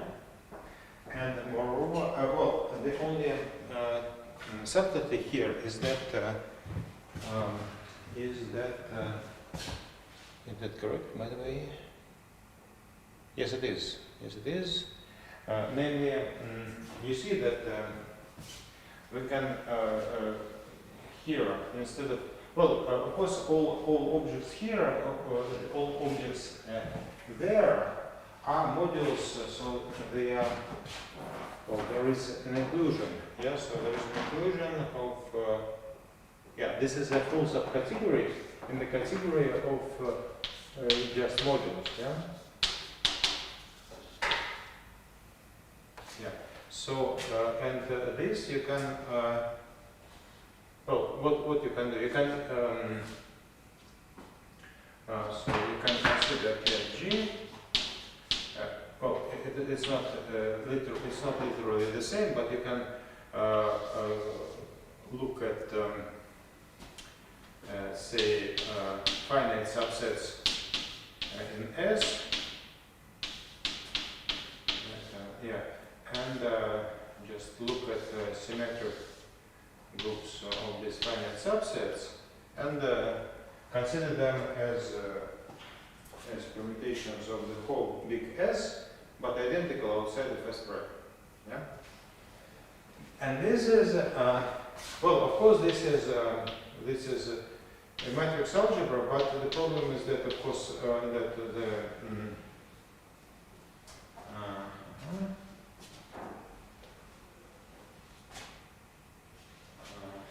yeah. Wait. Yeah. So, can you say that this is?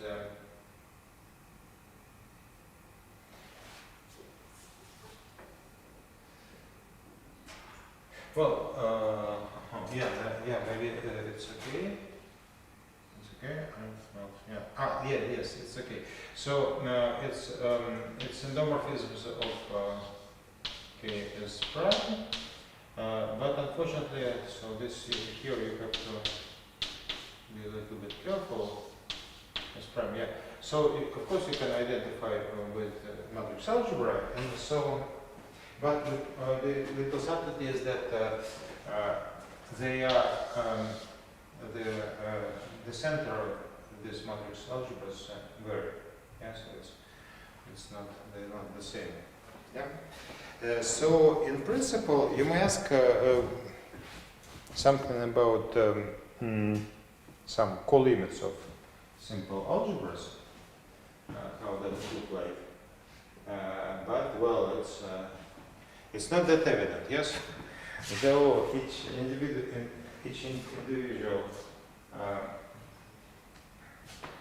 algebra is simple. And by the way, maybe we should ask this question. So if we have a co-limit of simple algebra, is it simple?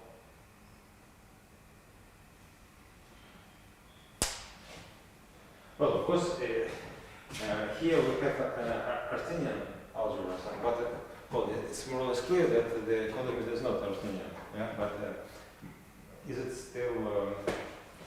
still simple?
Just take any. You just take any. Each element. Take just arbitrary non-zero element. It belongs to a certain simple subring, and its two-sided ideal inside this subring generates the whole this subring, and therefore it contains one. And that's it. Yeah. Well, maybe we can try to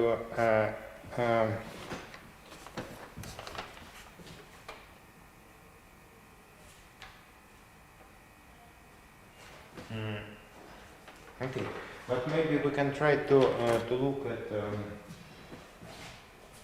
what happens if, so you see we have a matrix, if we have simple algebras over the same fields, small k, yeah, so k, some k is a field, and then what could be what could be the colimit? So, and we consider simple algebras over this field. Maybe, well, maybe finite, even matrix algebras, yeah. And matrix algebras, and what could be the colimit of such a system?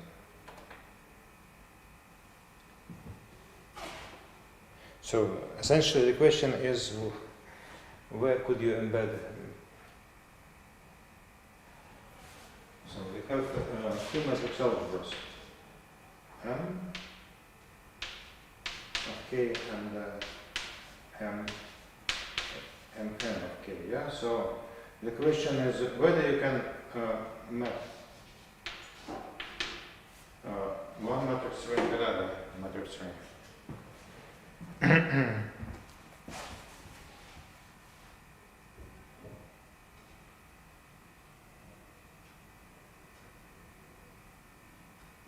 Если я больше, чем M, то здесь сложно. So M is greater than N? Oh, less. No, it's not correct.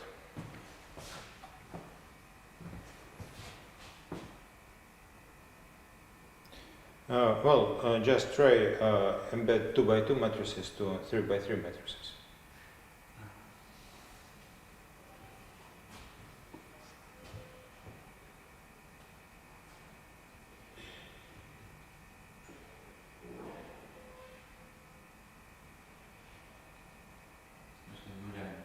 Hmm? Сейчас с нулями складывать. То единица хотя бы то есть если M кратно M, то точно можно. Yeah, that's right. Yeah. So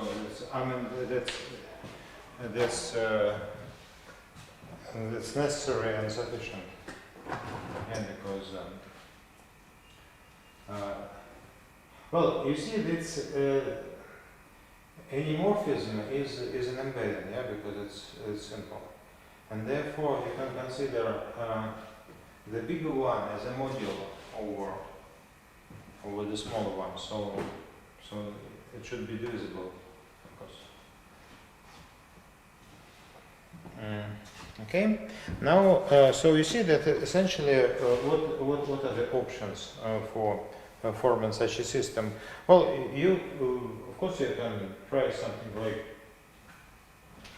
in a sense, the minimal one is to take the powers of certain prime.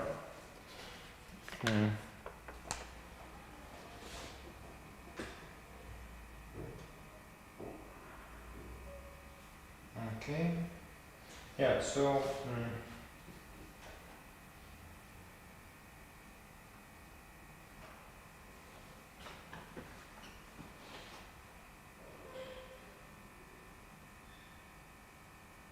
Yeah, and now the question is how to construct some. Yeah. So for instance, just a second, I have to.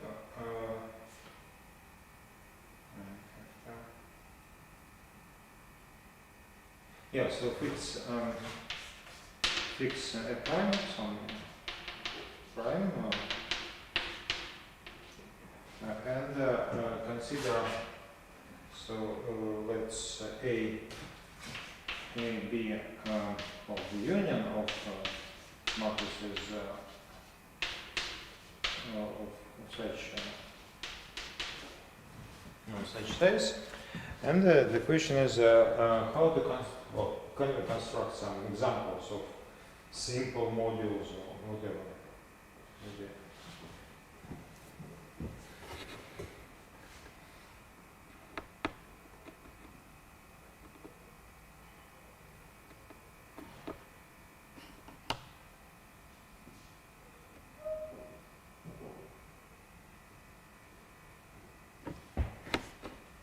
Yeah, maybe.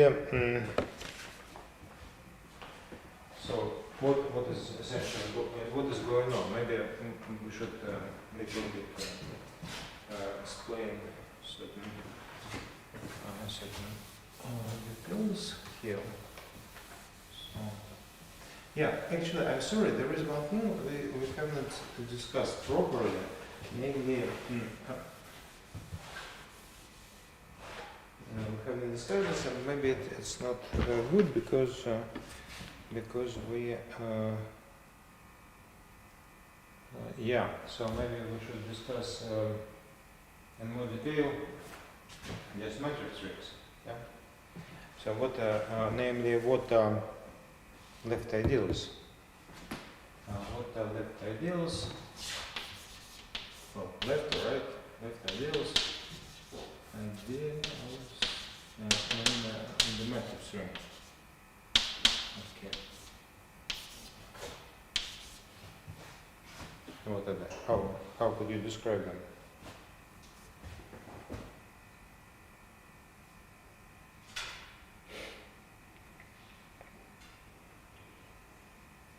Maybe it's more convenient to think of this. But as a matrix ring, well, it is of course a matrix ring, but it is an endomorphism ring. Endomorphism ring of certain vector space. Yeah. So, how could you describe left ideals and endomorphism? So you have a vector space. You consider all of its endomorphisms and try to relate left ideals to something like what?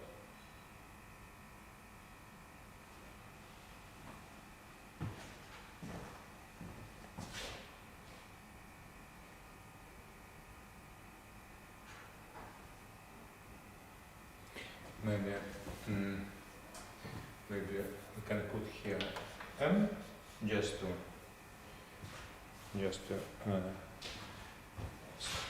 emphasize that its dimension is equal to m. Yeah. Well, of course you don't really describe this ideals. You don't know the dimension, just know that it is finite.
Нет, ну вот вы сказали, что там сам проект, как зачем он был проект, чтобы с чем-то что-то с чем-то связать, да? Что? С чем? Что, ну, пространство дальше будут, например, строки из матрицы можно достать. Забудьте про строки и матрицы, просто пусть будет энdomорфизм векторного пространства, да? Кажется, да, пространство. Под пространство. Ну, или у нас фактор пространства. Ну что лучше? Под пространство, yeah, конечно, под пространство, конечно. Yeah. So the idea is to associate to each left ideal in this homomorphism ring to associate somehow a vector subspace. Then, yeah, subspaces in this V. Yeah, so you have an idea. How could you associate? A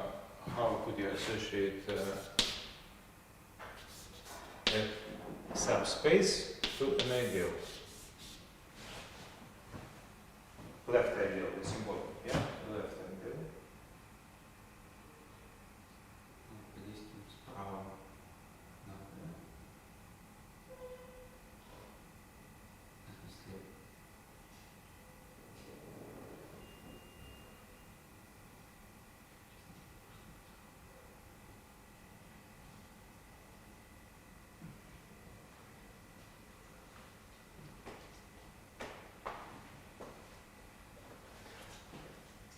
Well, maybe you can think of another question. You may ask, what are left ideals? Yeah, that's right. They are annihilators. Yeah, but what you're saying, you construct the arrow in the opposite direction. So you associate to each subspace its annihilator.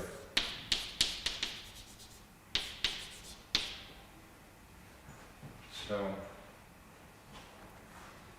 to each subspace you associate an annihilator, and to each ideal you want to associate.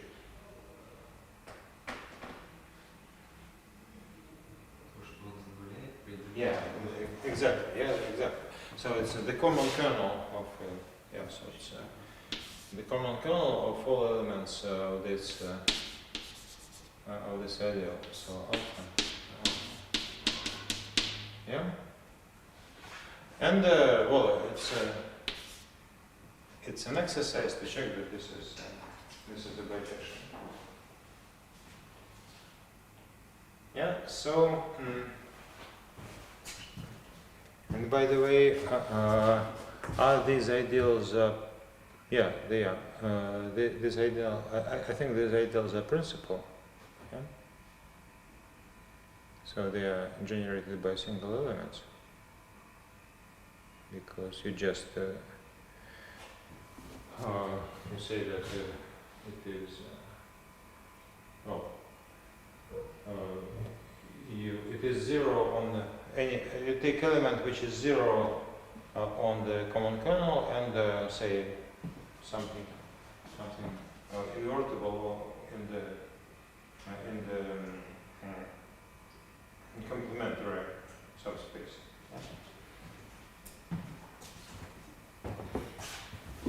Okay, so all right. So what happens? Yeah, and by the way, the maximal. Yeah, so we may ask what are the maximal ideals? What are the maximal ideals? Or maybe minimal ideals? Yeah, maybe minimal. Or maximal ideals.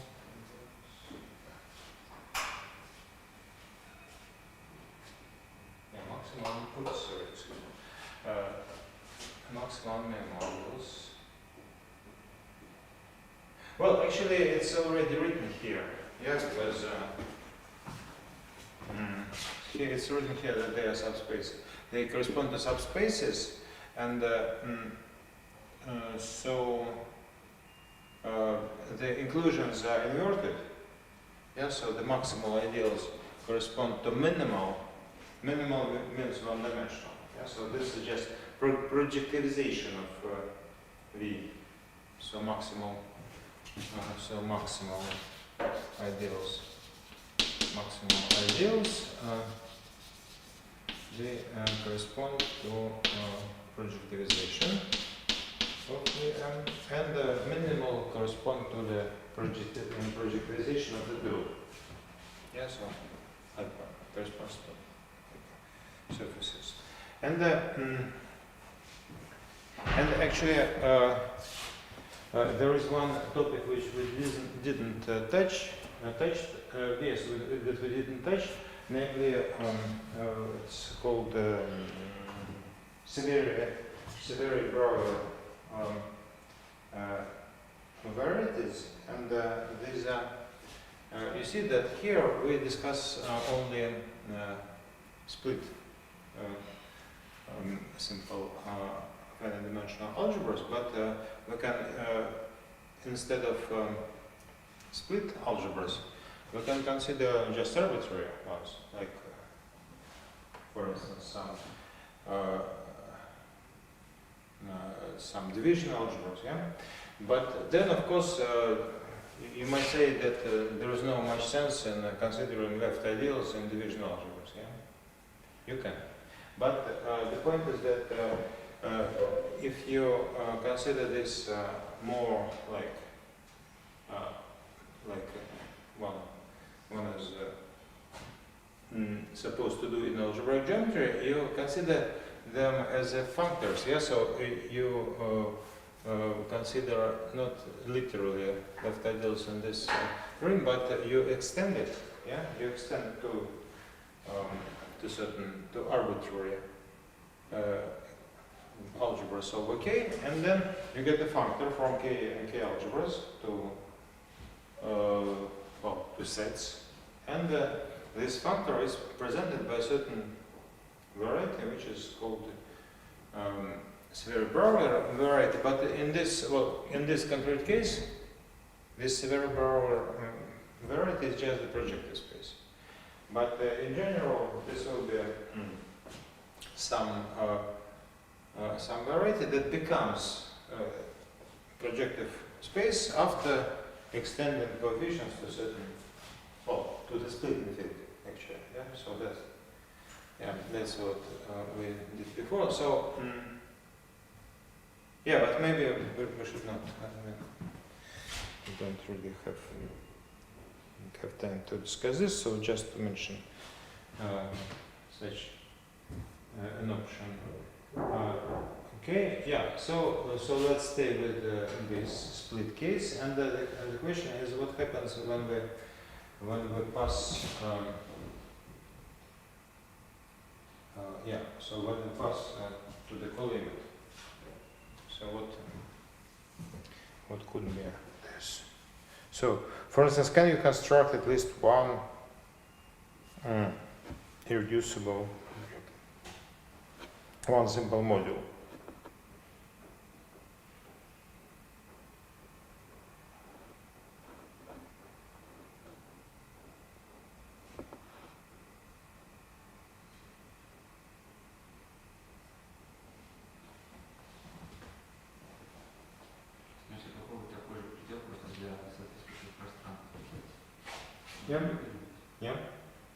Yeah. So just you can indeed you can just take in some sense you can take just union, yeah. So union or colimit, yeah. So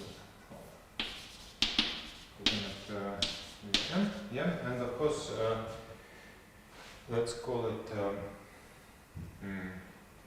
Yeah, but the only but just a second. We have to. You see that how do we embed?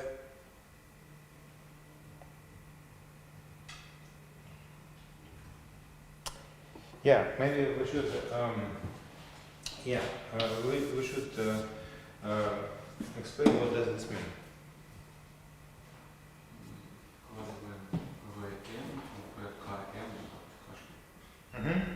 Yeah, so you mean that Vkm is Vm plus Vm Vm, and this embedding is diagonal. Yeah. So you embed this diagonally. Yeah. Okay. All right. And do you claim that it is simple?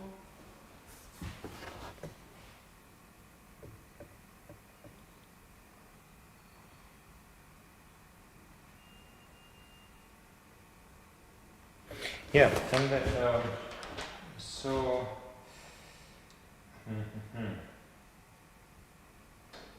Well, so yeah, of course you can. What can we? Yeah, so of course it acts on. Yeah, so the question is it simple?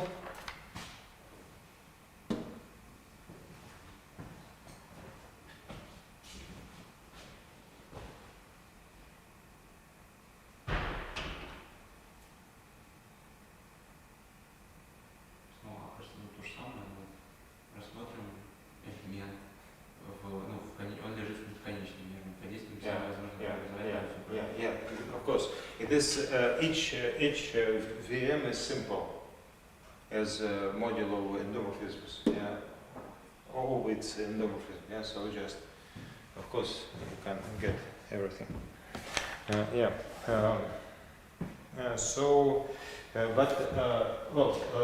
You see that if we are on the finite level, that's the only a simple object. Yeah.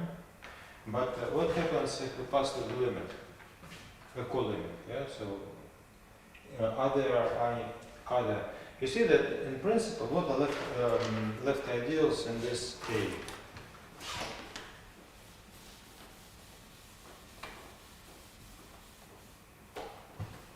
What are the left ideals? So left ideals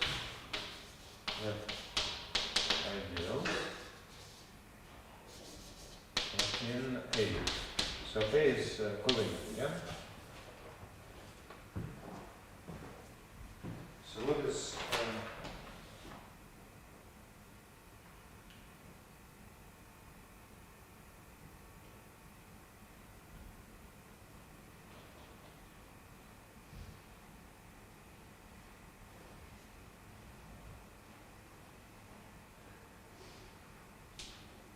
yeah, so let's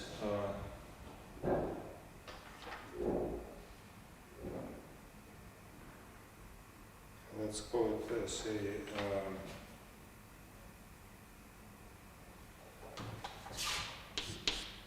with this Grossman.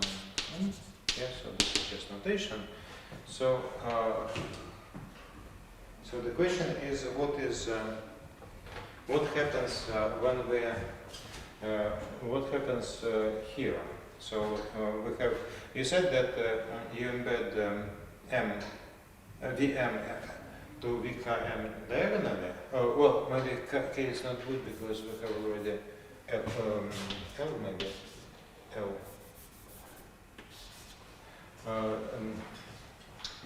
So the question is what happens here? So we have subspaces in VM.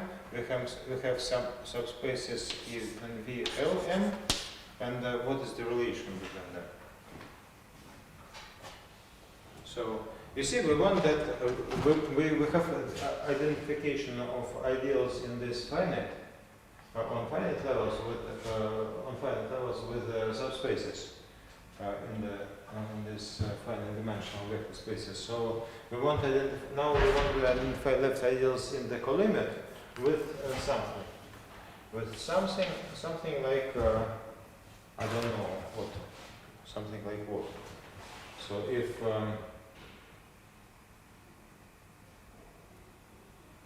so what are left ideals? So left ideals, you see that left ideal, what is the left ideal? A left ideal in A is the same as the collection of left ideals in each finite one, yeah? So and this collection should be compatible in some sense. And this means that we actually deal with limit, yeah? So this will be limit.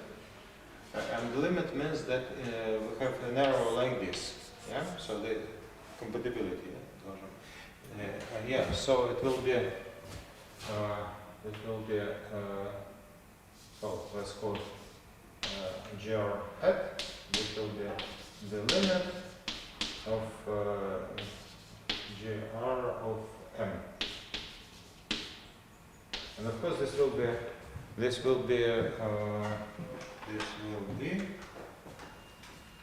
oh, they are bijections, so this will be also a bijection. But the only problem is to explain what is this map.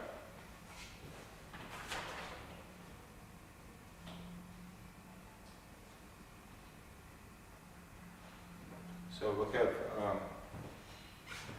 so what is this map? So suppose we have a certain u which is in V R. And where should it be sent?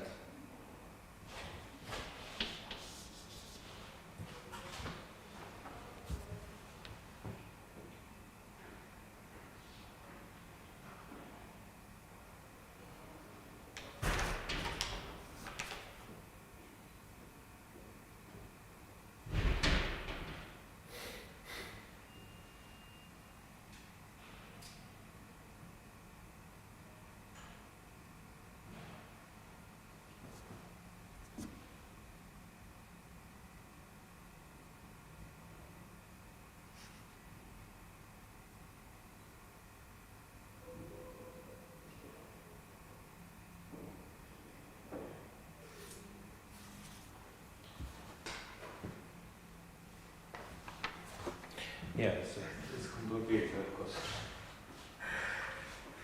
Well, you can just guess what is the answer. But, well, you see that, what do we want? We want that,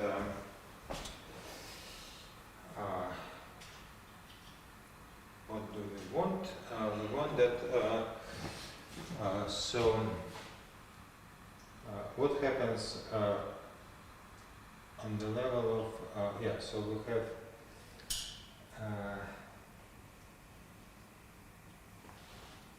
it's like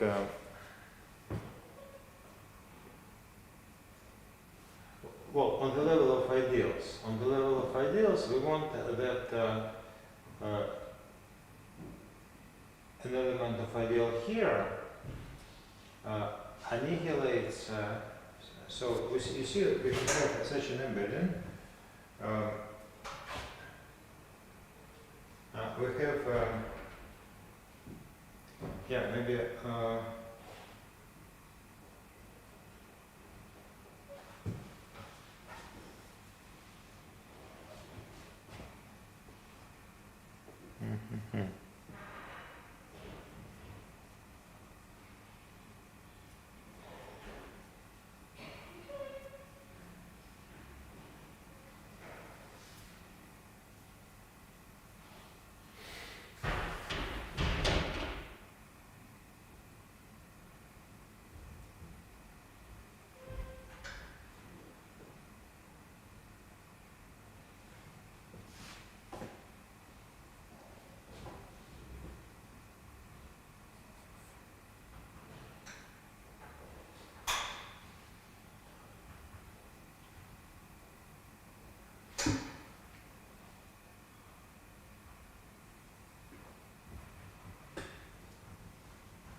Yeah, so you see what is going here. Here we have an ideal. Well, this ideal is just the annihilator of U. Yeah, and we intersected with this endomorphism ring. Yeah, and intersect under the block diagonal embedding. So this means that what do we get? We get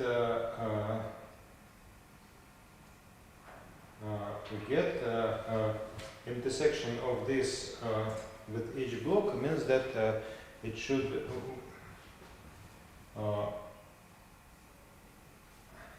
we get those elements that annihilate each projection of elements of each element of U.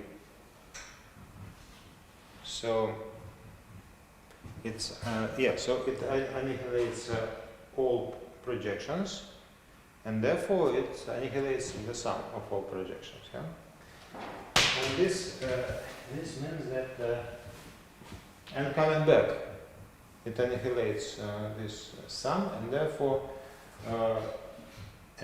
this goes to the sum of all projections. Yeah? So this sum of all projections from 1 to L of this projection I of U. Yeah? Well, is that correct? Well, it sounds plausible, but well, one never knows whether this.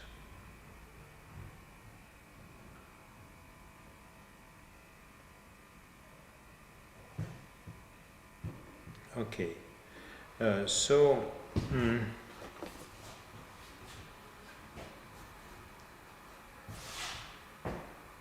yeah, and now.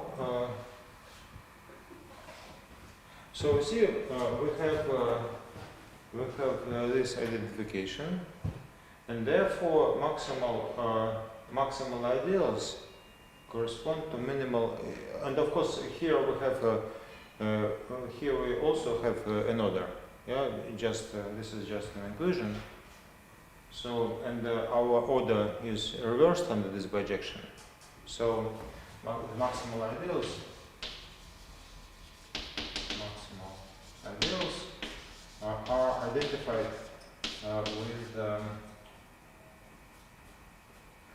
with minimal elements.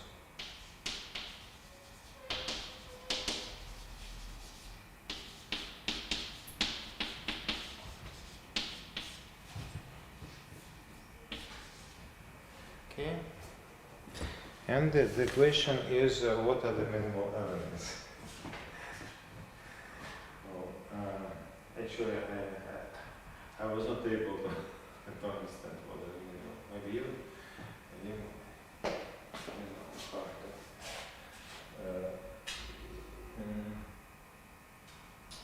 well,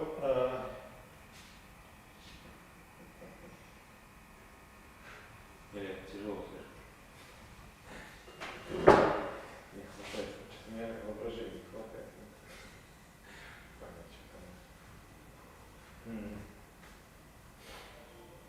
Yeah, and so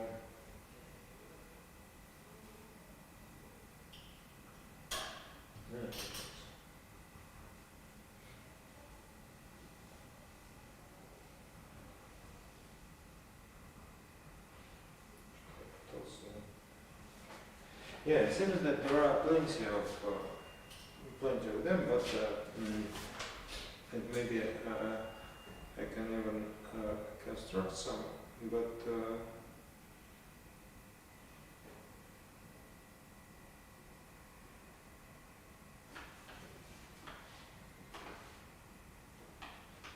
yeah, let's try.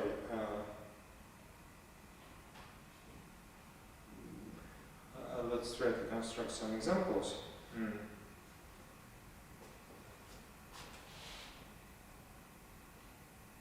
Yeah. Examples. Samples.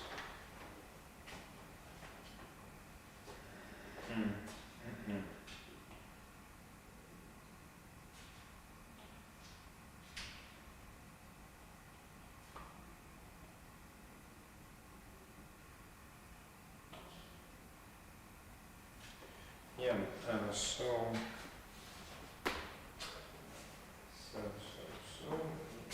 yeah.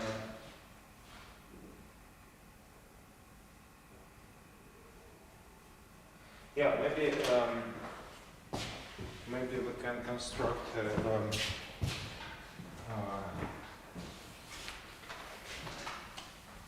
just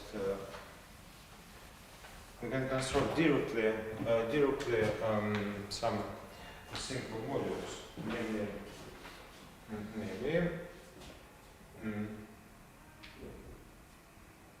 just a second. Let's so we need some letter. Yeah, some letter will be B. Yeah, C, B. So B will be a subset in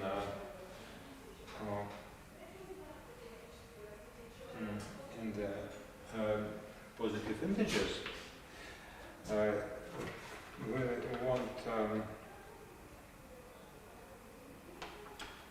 We want them.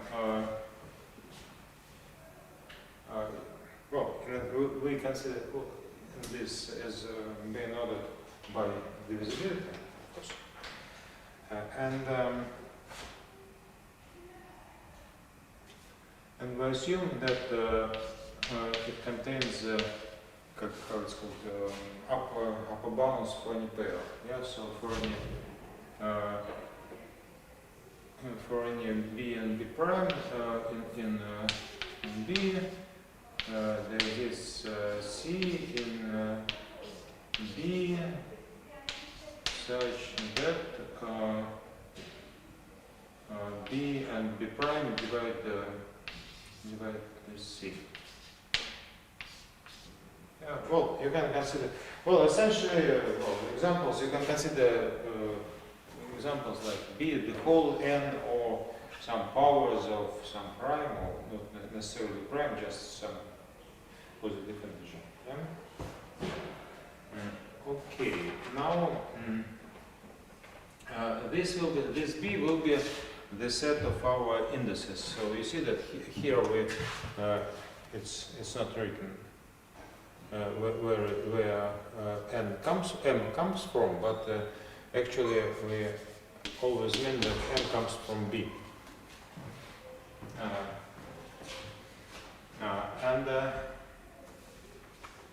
Now consider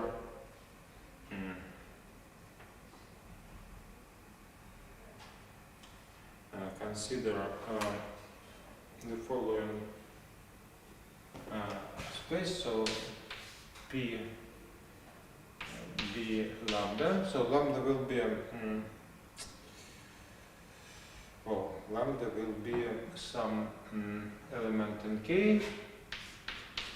Maybe K is still in K. Well, we'll see. Maybe K star.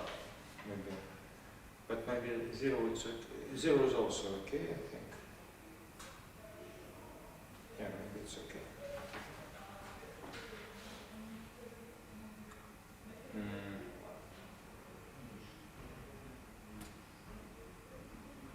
Yeah.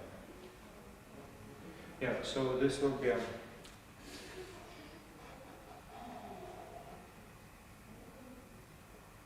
yeah, so this is these maps from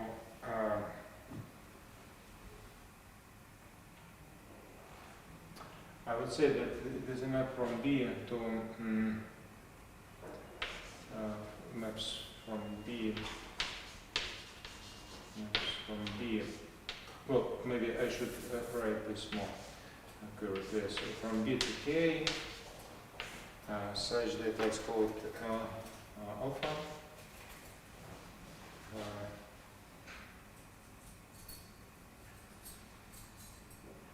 Such that there exists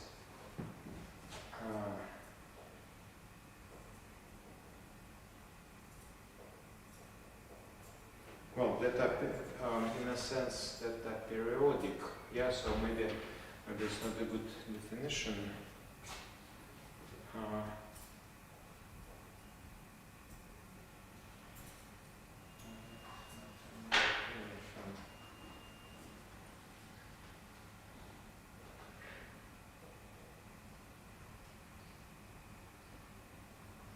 Yeah, maybe. Yeah, maybe let's start with.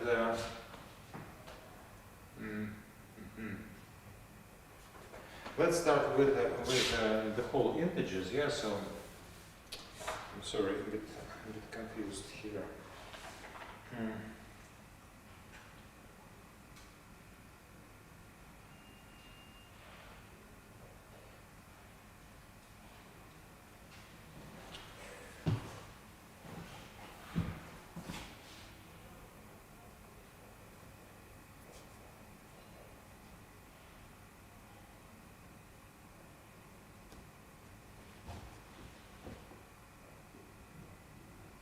Yeah, maybe it's okay, maybe it's okay. So maybe, well, let's try again. So we consider without lambda, just start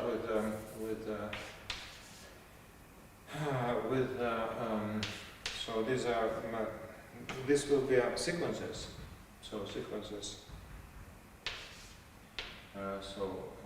Sequences n. And, from 1, and we want them,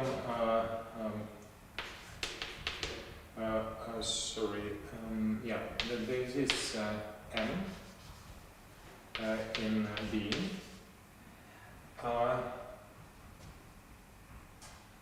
such that sequences are periodic with period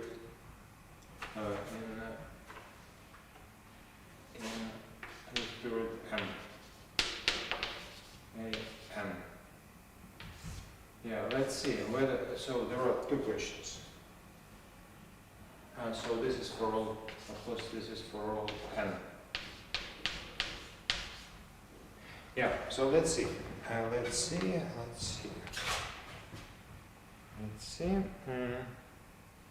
First of all, is it a vector space? Of course, all this a n I in small k. Yeah. So is it a vector space? So similarly.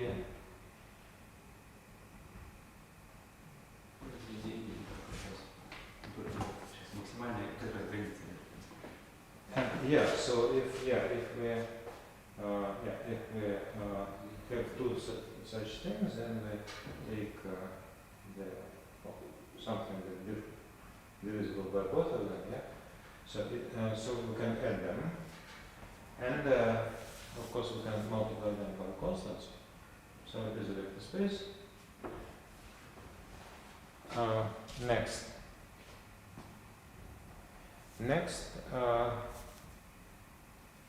can we is it then is there a modular structure in this? Is there a modular structure in this space? Yeah, and there is a version of this. Namely, it's you can version is that you. The version is that you can. I think it doesn't change much. Well, if you put here lambda.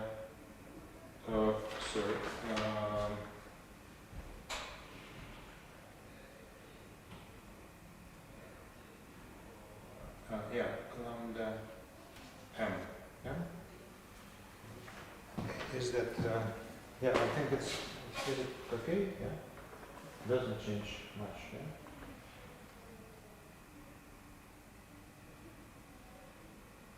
Because if you have m, you can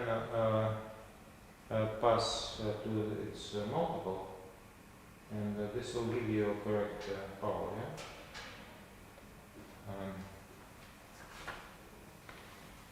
Okay, so lambda is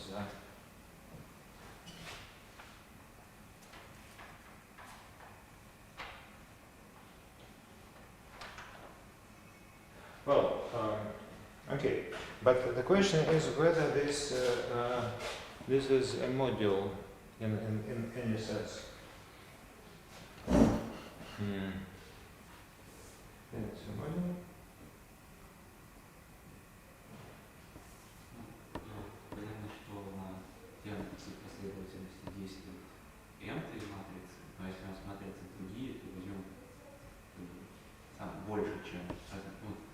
Yes, я не понимаю, это же последовательность, она одна как бы? Или что?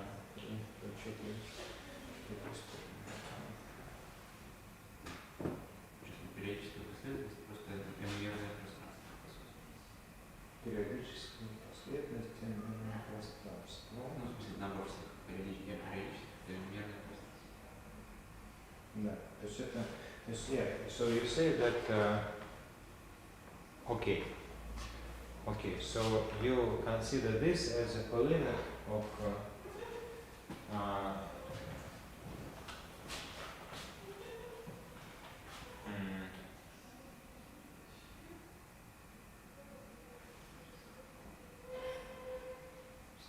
Просто как последовательность думайте, когда на первым элементами, и мы действуем матрицей на первый элемент, на второй элемент, так как лямбда просто выносится, поэтому мы как бы действуем просто как в диагонали получается.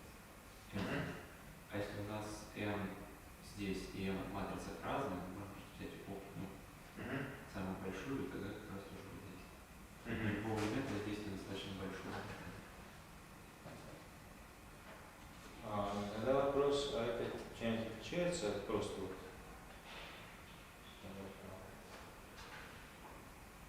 потому что если так рассуждать, то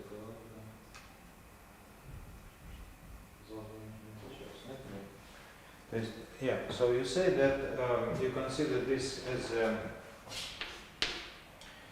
a colimit, yeah? Yes, as a colimit over m in B, yeah, of sequences with this period m, yeah.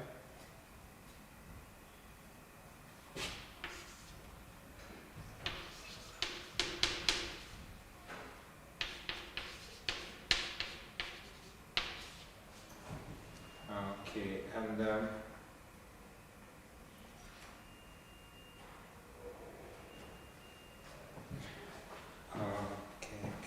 okay.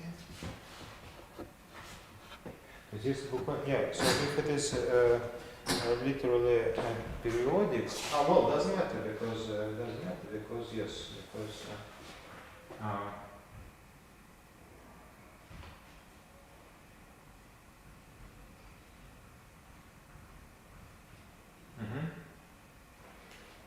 Ну это изоморфно или не изоморфно?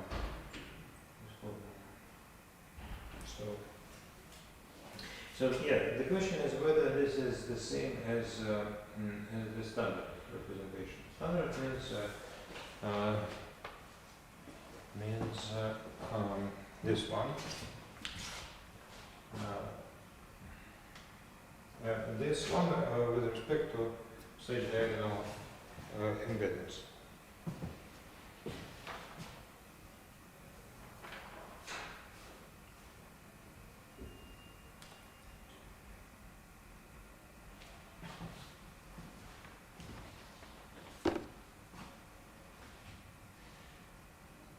Кажется, если n просто заменить на n, делить на лямбда n, то мы вернемся к случаю как просто периодически. Ничего не изменится. Ничего не знаю, да? Ничего не знаю, что хорошо.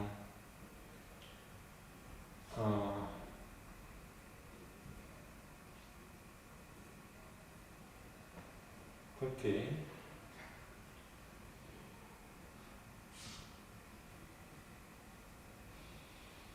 Yeah, so yeah, you say that yes, you say that this is you can divide this by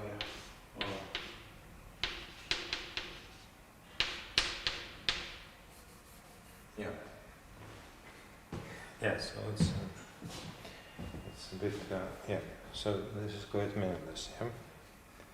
Well, maybe you're right.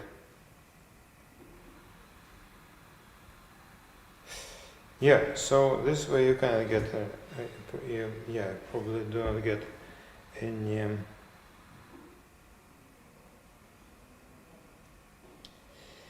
yes, you probably do not get new modules, but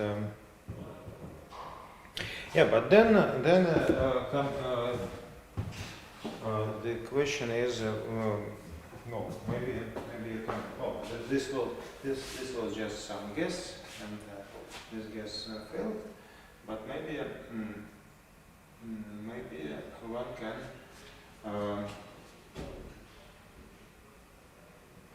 try to look at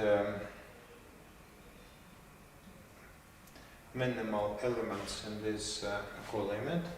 But well, of course, it's quite complicated. I agree.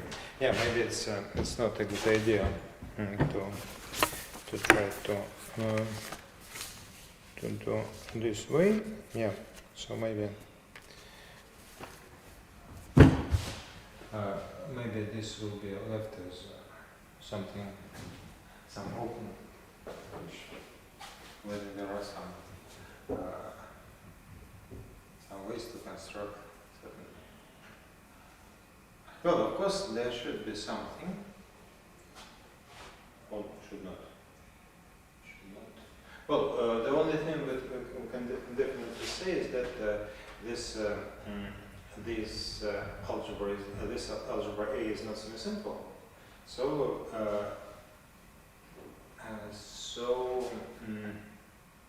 there should be some either non-semi-simple representations. Well, there are definitely non-semi-simple representations, but maybe there are ways to see them. Oh, some not very. Maybe there are some nice representations that are not semi-simple. And the question remains that maybe there are some interesting irreducible representation models. Yeah, but so far we don't have any concrete examples. Yeah, and well, maybe we should stop here because otherwise we would go in some more complicated topics, but we don't have much time for that. Yeah, so yeah, so thank you for attention. Yeah, and I'll try to prepare this example as soon as I can, but hopefully this was time.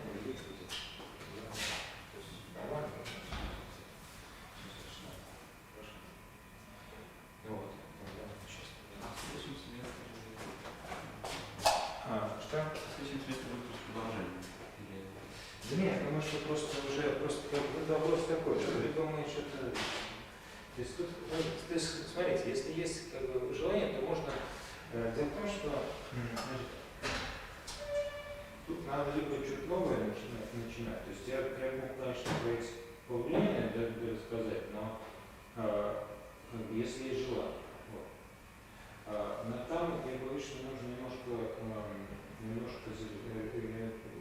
я не помню, там, сколько нужно времени, там, может скажем так, раз бы мы еще могли устроить, вот, но не факт, что я успею. Вот. Поэтому сейчас там, что там нужно? Там нужно, мы, конечно, в каком-то виде обсудили локальный адрес, мы обсудили, да, это уже хорошо. Потом там нужно что нужно